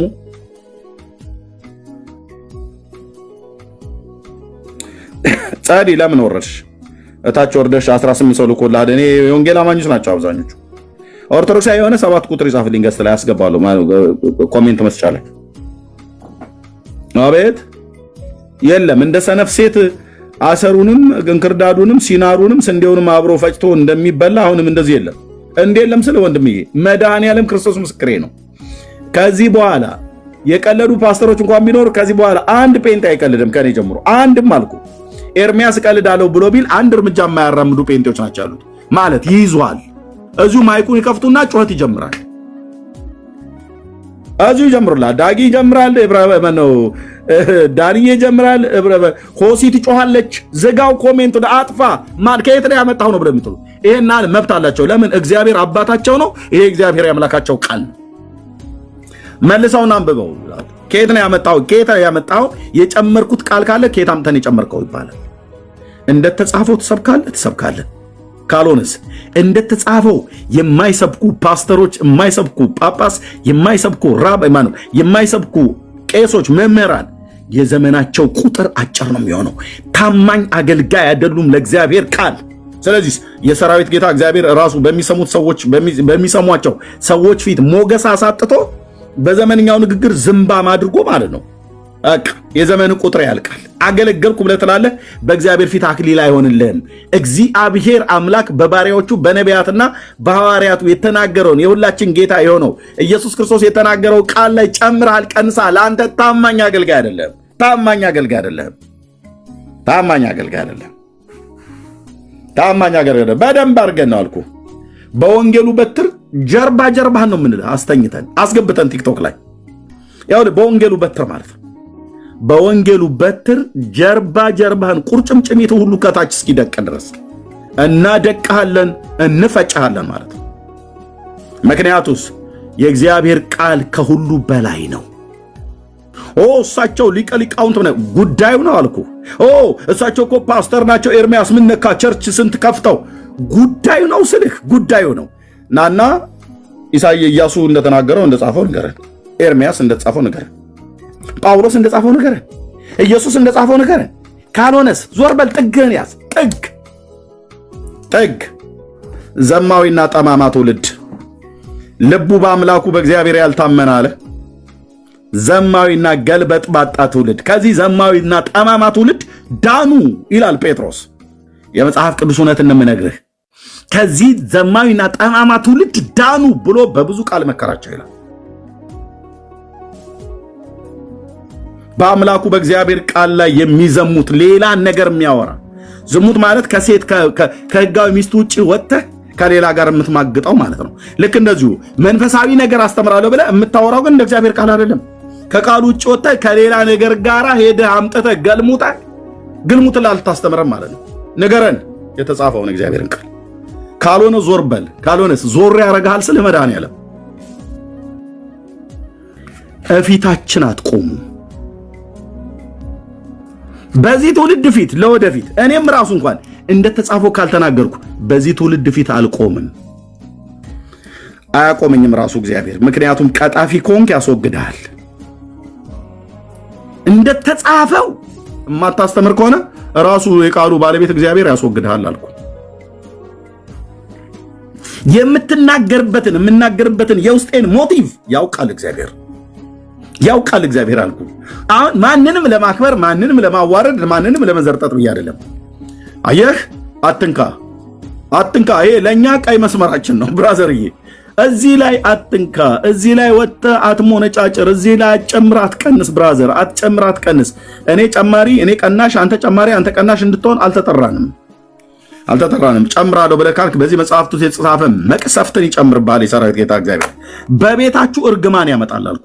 ራሱ ቅዱስ ቃሉ ላይ የዋሻችሁበትን እግዚአብሔር በእናንተም ላይ ሲቀልድብህ ይኖራል ማለት ነው። ይስቅብሃል እግዚአብሔር። በመከራህ ቀን ብትጠራው አይመልስልህም። ለምን? ለቃል ከአፉ ለወጣው ቃል ታማኝ ሳትሆን አንተ የሕያው እግዚአብሔር ለዘላለም የማይለውጠውን የሕያው እግዚአብሔርን ቃል ለውጠህ አንሻፈህ የለወጡ ጠማማ ትውልዶች፣ ያባለፈው ትውልዶች የአባቶች ጠማሞች አልኩ። የምን አልከኝ ኤርሚያስ? የአባቶች ጠማሞች አልኩ። አባቶች ጠማሞች ናቸው ነው ያልከኝ? አዎ። እነማ? የእግዚአብሔርን ቃል የተናገረውን አጣመው የጻፉ በእንደዚህ አይነት ውስጥ እንደነ ኤፍሬም ሶርያዊ ምናምን ብለህ የምትለው አጣመው አባቶች ናቸው በእድሜ። ያው ግን ምንድናቸው? ጠማሞች። ለምን ጠማሞች አልካቸው? ቃል እግዚአብሔርን አጣመው ትውልድን አጣመው ነው የሞቱት። ይገቧታል። እዛ ድቅድቅ ጨለማ ተመድቦላቸዋል። ባለ ጢማም፣ ባለ ቦርጫም፣ ባለ ሪዛም ረጅም እድሜ ቢሆን እግዚአብሔር የሚፈራው እንዳይመስልህ። እኛንን በእድሜ ስለሚቀርቡን አባቶች ብሎ ነው ያልነው። እግዚአብሔር ግን አባቶች ብሎ አይላቸውም። ያውም በቃሉ ላይ የቀለዱ እንደነርሱ አትሁኑ ተብሎም ተጽፏል። ስለ አባቶቻችሁን ጠይቁ እንደተባለ ሁሉ ደግሞ እንደ አባቶቻችሁም እንዳትሆኑ ተብሎ ተጽፏል። እንደነርሱ አትሁኑ ተብሎ ተጽፏል። የእግዚአብሔር ቃል ላይ የቀለዱ ማለት ነው። በትንቢተ ዘካርያስ መጽሐፍ ምዕራፍ 1 ላይ የአምላኬ እግዚአብሔር ቃል ሃሌሉያ በዳርዮስ በሁለተኛው ዓመት በ8ኛው ወር የእግዚአብሔር ቃል ወደ አዶ ልጅ ወደ በራኪው ልጅ ወደ ነቢዩ ወደ ዘካርያስ እንዲህ ሲል መጣ ይላል። እግዚአብሔር በአባቶቻችሁ ላይ እጅግ ተቆጥቶ ነበር። ዋት እንዴ! ጌታ ምን ያስቆጣል? በአባቶች ላይ ልጆች ላይ ነው መቆጣት ያለ። በአባቶች ላይ ትቆጣለህ እንዴ? አየኸው ጌታዬ፣ እኔ እናንተንን ምናልባት ልጆች ላይ አባቶች ላይ አትቆጡ ተብለ የምንባለው። እሱ ግን ሲቆጣ ልጆች ላይ ብቻ አይደለም፣ አባቶች ትውልድ ላይ ሊቆጣ ይችላል። ሲምርህም ትውልድ ይምርሃል። እጅግ ተቆጥቶ ነበር። በማን ላይ? በአባቶቻችሁ ላይ። ምን ተገኘባቸው? እንለጥቀዋለና። ሰማኝማ አንተዬ። ስለዚህ እንዲህ በላቸው ይላል ዘካርያስ። የሰራዊት ጌታ እግዚአብሔር እንዲህ ይላል፣ ወደ እኔ ተመለሱ ይላል የሰራዊት ጌታ እግዚአብሔር፣ እኔም ወደ እናንተ መለሳለሁ ይላል የሰራዊት ጌታ እግዚአብሔር። የቀደሙ ነቢያት ይላል ከሱ በፊት የነበሩ ከዘካርያስ በፊት የነበሩ የብሉይ ኪዳን ቅዱሳን ነቢያት ለአባቶቻችሁ እንዲህ ብለው ሰብከዋል። ልክ እንደዚሁ ከላይ እንዳለው የሰራዊት ጌታ እግዚአብሔር እንዲህ ብለዋል፣ ከክፉ መንገዳችሁና ከክፉ ስራችሁ ተመለሱ። እነርሱ ግን አልሰሙም፣ እኔንም አላደመጡም ካለ በኋላ እንደነርሱ አትሁኑ ይላል እግዚአብሔር። እንደነማ እንደ አባቶች አትሁን። አንተ ይህንን ጠማሞች አባቶችን አትምሰሏቸው፣ አትሁኑ። እውነቴን ነው የምልህ። በእግዚአብሔር ቃል ላይ የቀለዱ የእግዚአብሔር ቃል የተናገረውን ተላልፈው ሌላ ነገር ያወሩ እንደነርሱ አትሁኑ ይላል የያዕቆብ ንጉሥ ልዑል እግዚአብሔር። እንደነርሱ አትሁኑ፣ እንደነርሱ አትሁን። ብራዘርዬ አታምታታም። ስለዚህ አታምታታም፣ እኔም አላምታታም። አታምታታም፣ እንደነርሱ አትሁኑ ይላል። አያ እንደ አባቶች ሁኑ፣ የእምነታቸውን ፍሬ እየተመለከት ምሰላቸው ተብሎ እንደተጻፈሉ እንደነርሱም አትሁኑ ይላል። ጠማማዎች ሲሆኑ በእግዚአብሔር ቃል ላይ ሲያላግጡ የነበረ ትውልድ እንደነርሱ አትሁኑ ይላል። አባቶች አባቶች አባቶች አባቶች አባቶቼ አባቶች አባቶች እያልክ ነጠላ ዜማ አሰራም። አንድ አባት አለን፣ ታማኝ የሆነ ጌታ። አባቶች ከማለት በፊት አባቴ ምን አለ ብለህ ጠይቅ እንጂ። ይሄው ለኔ አባቴ አባቶች አባቶች በነቢያት በአባቶች አምናለሁ። በጣም አባቴ የሌለን ሰው እንዳይመስል በጣም ነው ማምነው በአባቶች፣ እውነተኛ አባቶች ማለት ነው። ጠማሞች አባቶችን ግን አላምናቸውም። ከመንገዴ ላይ ከነጠማምነታቸው ዞር ነው ማድረገው።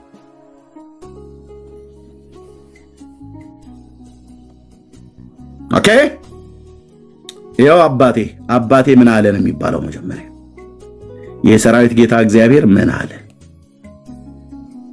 ይኸው ታላቁ የተፈራው የተመሰገነው የኔ አባት፣ እውነቴን እኮ ነው የኔ አባት፣ በክርስቶስ ኢየሱስ የሚያምኑ እንደኔ የተጠሩ የእግዚአብሔር ልጆች፣ ይኸው አባታችን፣ የሰማይ አባታችን። እውነቴን ነው የምልህ። አንተ ትውልድ እንዳትሰማልኩ ጠማሞች እናቶች አሉ በእግዚአብሔር ቃል ላይ የጠመሙ ማለት ነው።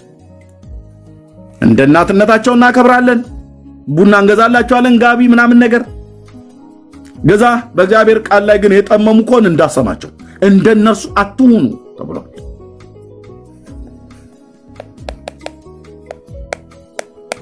እንደነርሱ አትሁኑ ይላል እግዚአብሔር። ግልጽ አይደለም እንዴ? እንደነርሱ አትሁኑ። እንደነማ አይነት እንደነኝ ጠማሞቹ ማለት ነው። ይሄን መጽሐፍ ጻፈ የተባለው ውዳሴ ማርያም ማን ነው? አባ ኤፍሬም ሶሪያዊ። ኦኬ፣ ከነማ ቃል ጋር የተጣለው ማርያምን መመኪያችን የሁላችን መመኪያ ብሎ እኛን ሁሉ እኮ ነው የጨመረው። አይመለከተኝም፣ እኔ ዞር ታደርግልኛለህ ብራዘር። የማርያም መመኪያነት ለእኔ አያስፈልገኝም። እሷ ራሱ ለእኔ መመኪያችሁ ነኝ ብላ አላለችም። ብትልም ደግሞ የሰው መመኪያ የለንም። ስጋ ለባሹን ክንዱ የሚያደርግ ልቡን ከእግዚአብሔር የሚመልስ የተረገመ ነው ይላል። የሁላችን ነው ብሎ ደግሞ የሕዝብ አዳሙን ሁሉ እኮ ማለት ነው። መጽሐፍ ምን ይላል ግን? በኤርምያስ መጽሐፍ ምዕራፍ 17 ቁጥር 5፣ በቅዱስ ጳውሎስ መልእክት አንደኛ ቆሮንቶስ መልእክት መጽሐፍ ምዕራፍ 1 ቁጥር 31 እና 31 ላይ የሚመካ ቢኖር በእግዚአብሔር ይመካ ተብሎ እንደተጻፈ አለ ሐዋርያው። የት ነው የተጻፈው? በኤርምያስ 17 ቁጥር 5 ላይ እንን አስተታውን በነብዩና በሐዋርያው በኩል የተነገረውን አስተታውን ማርያም የሁላችን መመኪያ ናት ብሎ ይልልሃል። ይሄ ነው ጠማሞች አባቶች ብያልኩት። በእድሜያቸው ያው ረጅም ስለሆነ ጠማሞች አባቶች፣ የተረገመ ትውልድ።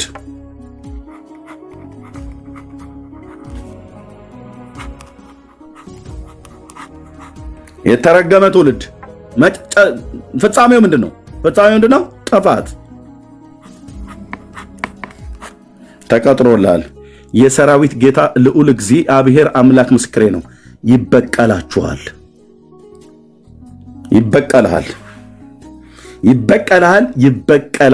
በእግዚአብሔር ቃል ላይ የቀለዳችሁ የተጻፈው አልበቃ ብሎ አይ አባቶቻችን እንዲህ ብለዋል እያልከኝ እነዚህን ጠማሞች አባቶችን የምትጠራ ከነጥመታቸው ጅምር አደባባይ ላይ እከተክትልሃለሁ በእግዚአብሔር ቃል። አየህ፣ የኔ አባቶች እንደዚህ አይነት ጠማማ አባቶች ሳይሆኑ ያው አባቶቼ ያው የሚመካ ቢኖር በእግዚአብሔር ይመካ ብሎ የዛሬ 2500 ዓመት ላይ ቆሞ ተናገረ። ያው አባቴ ሌላኛው በእድሜ ርቀት በለካርክ በመንፈሳዊም አባቶች የዛሬ 1900 ዓመት ምናምን አካባቢ ላይ ቆሞ 1950 ምናምን አካባቢ ላይ ወይ ደግሞ 60 አካባቢ ላይ ቆሞ መልእክቱን ከጻፈበት ጊዜ ጀምሮ ያው እንደነዚህ እሆናለሁ እንደነዚህ ግን አልሆንም። ዘካርያስ 1 ላይ እንደተጻፉት አልሆንም።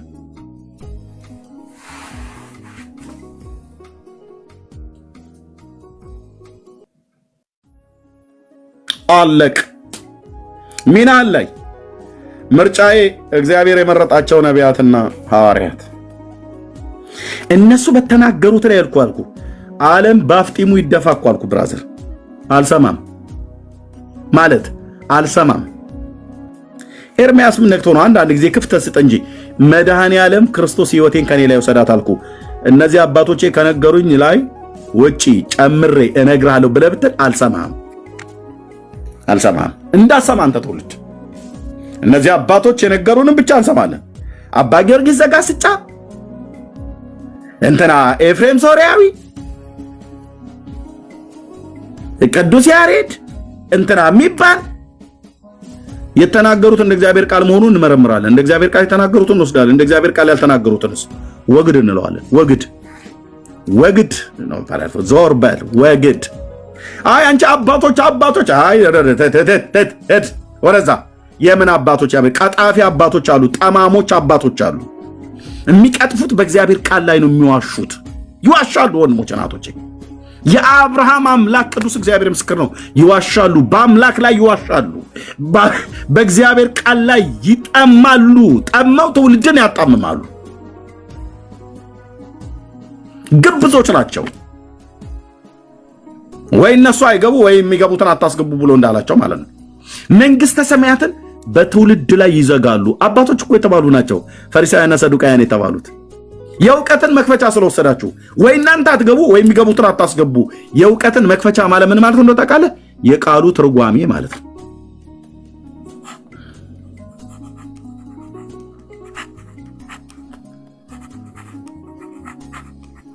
የእውቀትን መክፈቻ ስለወሰዳችሁ ብሎ ያለው የቃሉን ትክክለኛ ትርጓሜን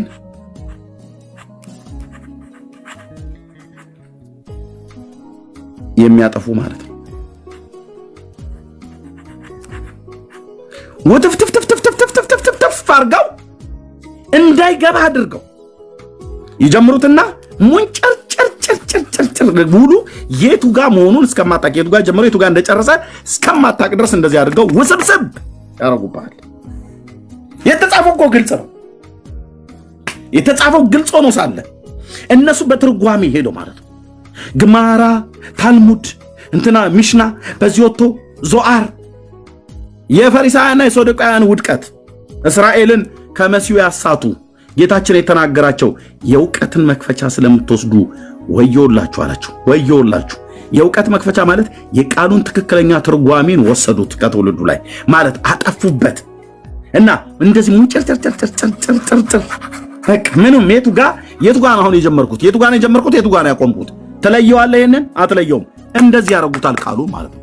ጤነኛውን ቃል ፈረዳችኋል የሰራዊት ጌታ እግዚአብሔር አልኩ። ፈረዳችኋል ማለት እኛ እኮ ሐዋርያቱ አይሉትም ሐዋርያቱ አላሉትም፣ ግን እኛ እንለዋለን ብሎ አንተ ማን የምትለው ማን አንተ የምትለው ማነሽ አንቺ የምትወትዬ ማን አንተ የምትለው ጴንጤውን ኦርቶዶክስ አይሁዳዊውን ማንም ካቶሊክ ማን የምትለው የልዑል እግዚአብሔር መንፈስ ለዘላለም ስም ይባረክ። ትክክለኛ የሆኑ አገልጋዮችስ እንደተጻፈው ይነግሩሃል። ቅዱስ ጳውሎስ ማንም የሚናገር ቢኖር እንደ እግዚአብሔር ቃል ይናገር ብሎ እንዳለ እንደ እግዚአብሔር ቃል ብቻ ይናገራል።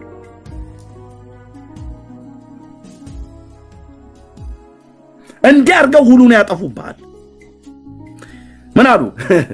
አዎ መሲሁ ከዳዊት ቤት ነው የሚመጣው ብሏል። ግን መቼ እንደሚመጣ አናቅም። ሆኖም ደግሞ በሚመጣ ሰዓት ላይ የሚሞት አይመስለንም። እንደዚህ ወጥቶ በዚህ ጋር ገብቶ የምትወልደውም ሴት ምን አይነት እንደሆነች ምንም የተጻፈ ነገር የለም። እኛ አናቅም ምናምን። ይሄን ሁሉ እንዴ ሙሴ ምን አለ? በሙሴ በኩል ምን አለ? ታናኩ ላይ ቶራ ላይ ምን አለ? በነቢያት በኩል ምን አለ? ወላጁ ሴት ድንግል የምትወልደው ሴት ድንግል እንደሆነች አልተናገረም? የሚወለደው ቤተልሔም ኤፍራታ እንደሆነ አልተናገረም? ሲወለድ የሚወለድበት ማነው? የሚወለደው መሲህ ለእስራኤል በደልና ኃጢአት እንደሚሞት ኢሳይያስ አልተናገረም? እንዳይገባቸው አድርገው እንደዚሁ ትፍትፍ።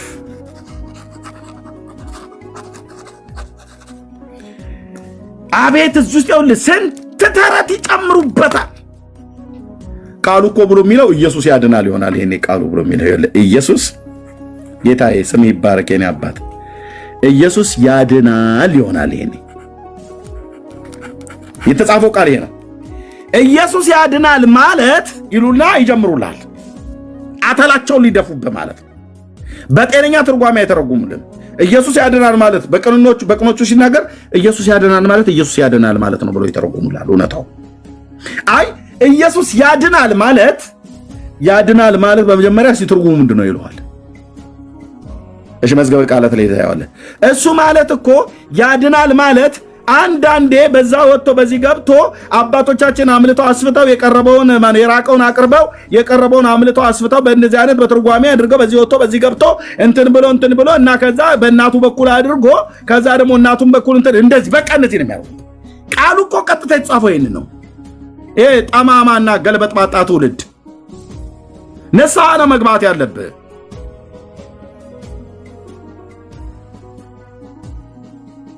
ያድናል ብሎ የሚለውን ቃል እስቲ እንዴት ብሎ ሊተረጉምልኝ ነው ብለህ አንዴ ማይኩን ሚዩት አድርገውና ስማኝ ይላል። ከዛ ከሰማው በኋላ ይሄን ሁሉ ከዛ በእናቱ በኩል መጥቶ እናቱ እንትን ያለች በኋላ ከዛ ገሊላ ቃና ላይ ሰርግ ቤት ተገኙና ከዛ ደግሞ እንደ ወይን ጠጅ እንዳለቀባቸው አወቀች። ያወቀችው በተሰጣት ጸጋ ነው ይላል። የተጻፈ አለ እዛ ጋር የለም።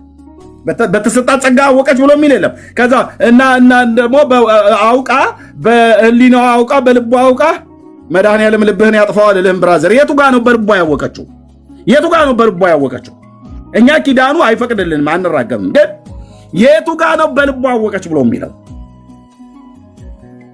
እና እሺ ያድናል ማለት አዎ። እና በእናቱም በኩል በጻድቃን በሰማዕታቱ በኩል በአሮጊቱም በአዛውንቱም በሊቃውንቱም በኩል አቤት! ኧረ ሰውዬ ኢየሱስ ያድናል ማለት ምንድነው? አሁን ይሄ ሁሉ this is orthodox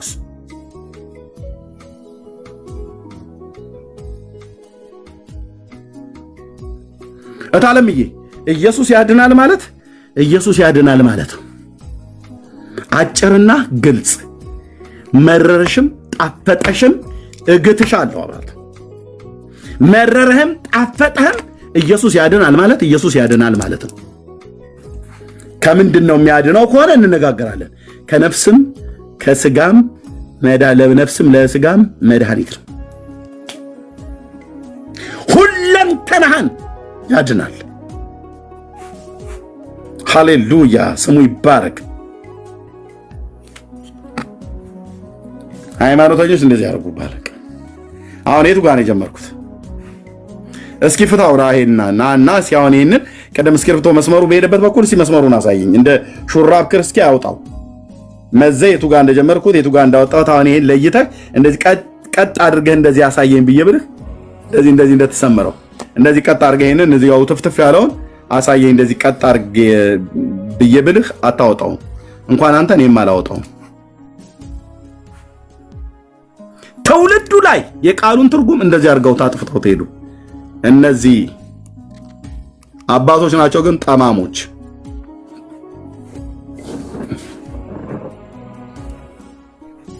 የዘመናችን ፈሪሳውያን ማለት ነው።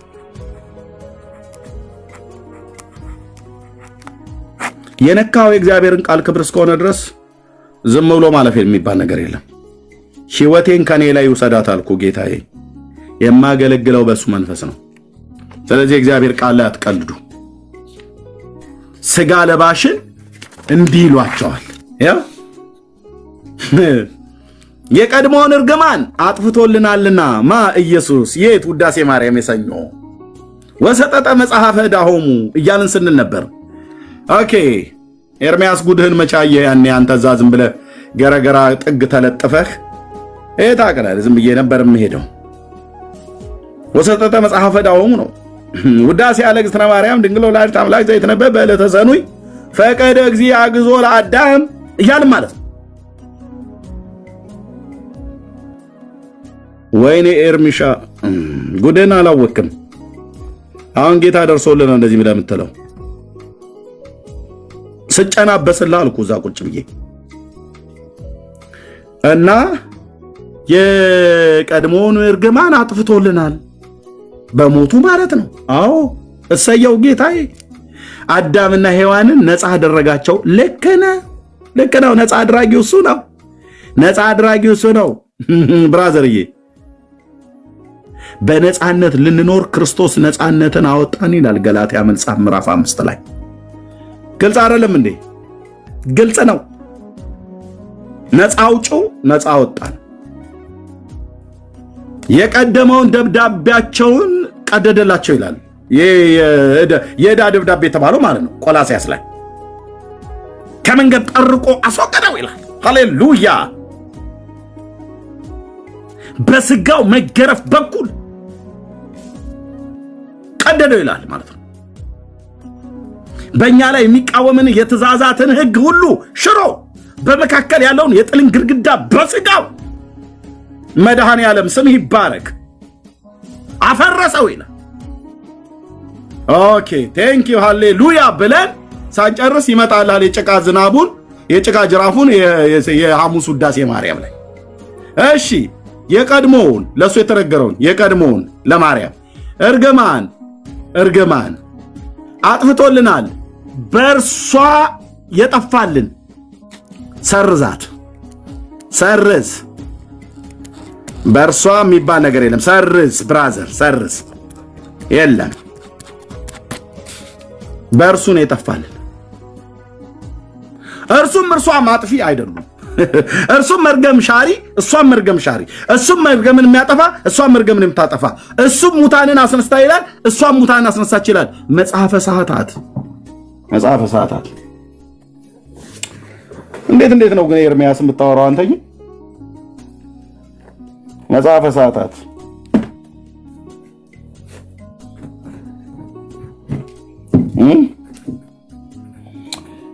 ወይት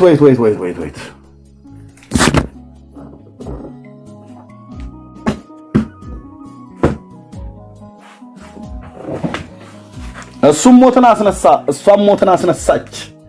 እሱ የሞትን ማሰሪያ ፈታ ይላል፣ እሷም የሞትን ማሰሪያ ፈታች ይላል።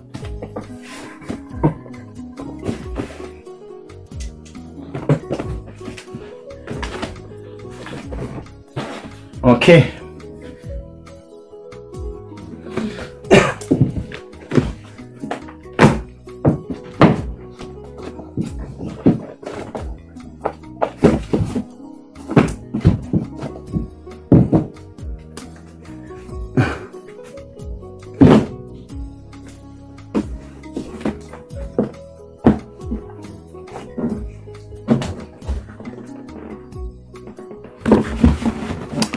አንዴ ጠብቁኝ፣ መጽሐፍ ላምጣ።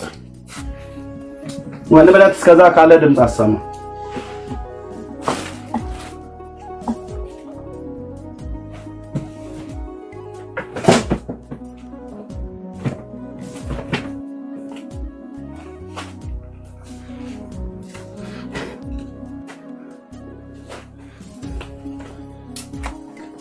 ኦኬ አግኝቼዋለሁ።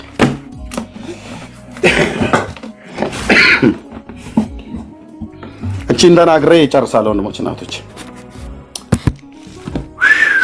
የኔ አባት ስም ይባረክ። ሰየኔ ጌታ ኢየሱስ ክርስቶስ ለዘላለም ስም ይባረክ። ያው መጽሐፈ ሰዓታት ላይ ምን እንደሚል ይልኝ እንደ ዝንጀሮ ጎረምሳ እግሯን አለ ማን ነው እሷን ከጌታ ጋር አለካክተው። እመቤቴ ማርያም ሆይ በዚች በስዕልሽ መልክ ተማጸንኩ፣ በፊትሽ እየሰገድኩ እገዛላታለሁ። በፊቷም እየሰገድኩ እገዛላታለሁ። የማቲ ልጅ ድንግል ማርያም ሆይ በሰማይና በምድር የሟች ነፍስ የሰዎች ማለት ነው የሟች ነፍስ ሁሉ ቤዛ አንቺ ነሽ። ምን አልከኝ? ምንድነው ያልከኝ? አንተ ምንድነው ያልሽኝ? ይሄን እውነት ነው ያልሽኝ? የአባቶችሽን ተረት በሕያው አምላክ በእግዚአብሔር ፊት ይፋረደኝ እግዚአብሔር አልኩሽ። አፈርሰዋለሁ፣ እነቅለዋለሁ በእግዚአብሔር ጸጋ በእግዚአብሔር ቃል። ስሜም ኤርምያስ ነው። ትነቅልና ታፈርስ ትገለብጥና ትተክል ዘንድ ተብሎ እንደተጻፈ አፈርሰዋለሁ በእግዚአብሔር ቃል እውነት። የሟች ነፍስ ሁሉ የሰው ሁሉ ባልትኩም የሟች ነፍስ ሁሉ ቤዛ አንቺ ነሽ። ምን ቀረ ታዲያ? ኢየሱስ ስለ ሰዎች ነፍሱን ቤዛ አድርጎ ሰጠ ይላል ቅዱስ ጳውሎስ። እዚህ ግን የሟች ነፍስ ሁሉ ቤዛ አንቺ ነሽ። ይሄ የጌታችን እናት ያከብራል? አያከብርም። ይሄ ትውልድን ያድናል? አያድንም። ተማሐፀንኩ እግዝእቴ ማርያም በመልካ ስእልክ ይዛቲ እንዘ ንሰግድ ቅድሚያ ወእት ጋኔ ይላቲ ማርያም ድንግል ማርያም ወለተ ማቲ ቤዛ ነፍሰ ኩሉ መዋቲ በሰማይኒ ያንዱ እንኳን ቢበቃችሁ በሰማይኒ ወበምድር አንቲ በሰማይም በምድርም የሟች ነፍስ ሁሉ ቤዛ ይሆንሽ። ቤዛ ነፍሰ ኩሉ መዋቲ የሟች ነፍስ ሁሉ ቤዛ ይሆንሽ አንቺ ነሽ። ምን ይላል ቅዱስ ጳውሎስ? ወሰጠ ምንድነው? ዘመጦ ርእሶ ቤዛ ኩሉ ይላል ጳውሎስ በመልእክቱ ላይ። ማንን? ክርስቶስን። እነዚህ የቃዡ ደብተራዎች ማንን ይላሉ? ማርያምን፣ የማቲ ልጅ ማርያም ለሟቹ ሁሉ ነፍስ ቤዛ ነሽና። ለምን? ለኃጢአተኞች ሰዎች ልሞትላቸው ብላ። የት? በመዝገበ ጸሎት ላይ ምን እንደሚል ላሳይህ። የአባ ጊዮርጊስ ዘጋስጫ የሚባል ምድሪቱን የበጠበጠ ሰውዬ ማለት ነው። ቤተክርስቲያኒቱ ሁሉ እየታመሰች ያለችው ሰላም ሕማማት ላይ ምን ይላል? ወልድኪ ነፍሳተ ሶባ አርአይኪ በእሳተ ኩነኔ ዘሐሙ ማርያም ትብሊ በእንቲአሆሙ ቅትለኒ ለቤዛ ሆሙ ሰላም ለኪ ይላል። ቅትለኒ ለማ ለቤዛ ሆሙ ግደለኝ ለነሱ ቤዛ እንደሆን፣ ልሙትላቸው ለነሱ ቤዛ እንደሆን። ለማ ለኃጢአተኞቹ ሰዎች ማለት ነው።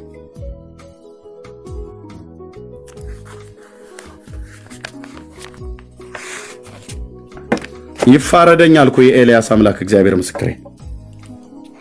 ኦኬ መልካ ፍልሰታ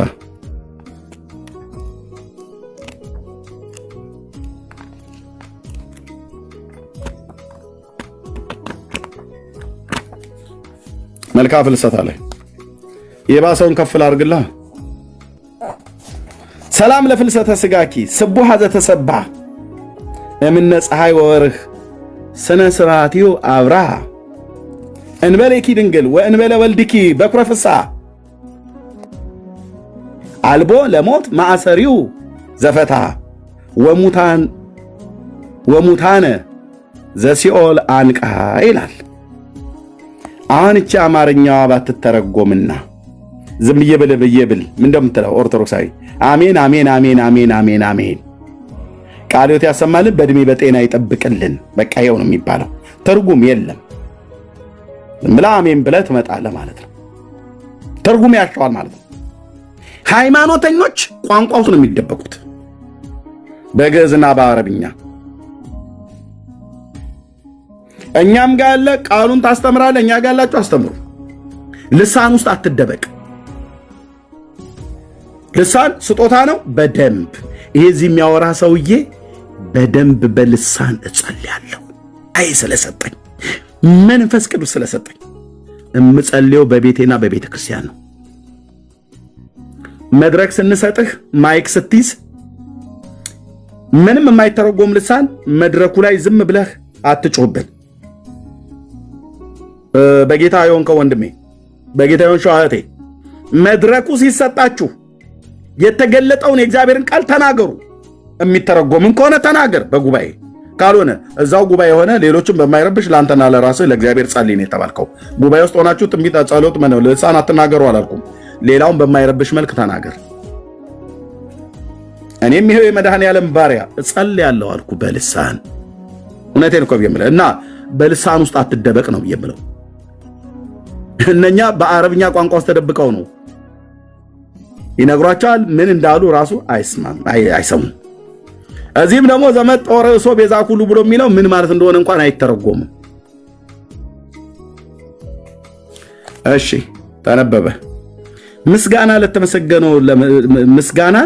ለተመሰገነ ላደረገው ስጋሽ ሰላምታ ይገባል አለ። ለስጋዋ ከፀሐይና ከጨረቃ ይልቅ የከበሩ ደምግባት አበራ ስጋዋ። ኦኬ ከደስታ አለቃ ከልጅሽና ልብ በልልኝ። አሁን እንግዲህ መጣል የጭቃ ጅራፉ። ከደስታ አለቃ ከልጅሽና ና አያያዥ ቃላት ና ከአንቺ በቀር ከልጅሽና ከአንቺ በቀር የሞትን ማሰሪያ የፈታ ሙታንንም ከሲኦል ያስነሳ የለም ይላል። አሁን እንነጋገር። አሁን እንጨቃጨቃለን። አሁን እንሟገታለን። ኦኬ ኢየሱስ የሞትን ማሰሪያ ፈቷል። ለምን? ሞት ይዘው ዘንድ ስላልቻለ፣ ሞት ስለተሸነፈ በኢየሱስ በውዴ ስለተሸነፈ የሞትን ማሰሪያ ፈቶታል። ሞት ስላልያዘው ፈቶታል። እናስ ሙታንንም ከሲኦል አስነስቷል እሱ። አሁን ጉዳዩ ማርያምን የሞትን ማሰሪያ ከአንቺና ከልጅሽ በቀር አይደል ብለህ ያልካት የቱ ጋ ነው? ማርያም የሞትን ማሰሪያ ይፈታችሁ? አምጣው መረጃ፣ ጥቅስ አምጣ። ጴንጤ ቤት ነው የመጣው ብራዘር። ቃልዮት ያሰማልን ብለን በጭብጨባና በእልልታ በሆታ አናጅብህም። አምጣ መረጃ ትባላለህ።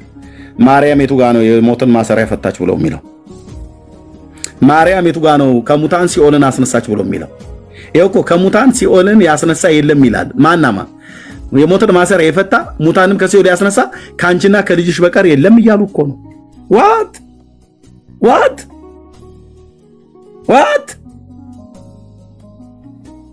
የቱ ጋ ነው ማርያም ከሙታን ሰዎችን ያስነሳችሁ? ከሲኦል ሰዎችን ያስነሳችሁ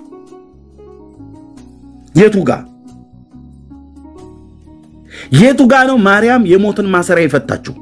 ሞቶይ መውጊያ የታል? ሲኦሎይ ድል መንሳት የታል የተባለው እኮ በኢየሱስ ክርስቶስ ነው ሞት የተሸነፈው።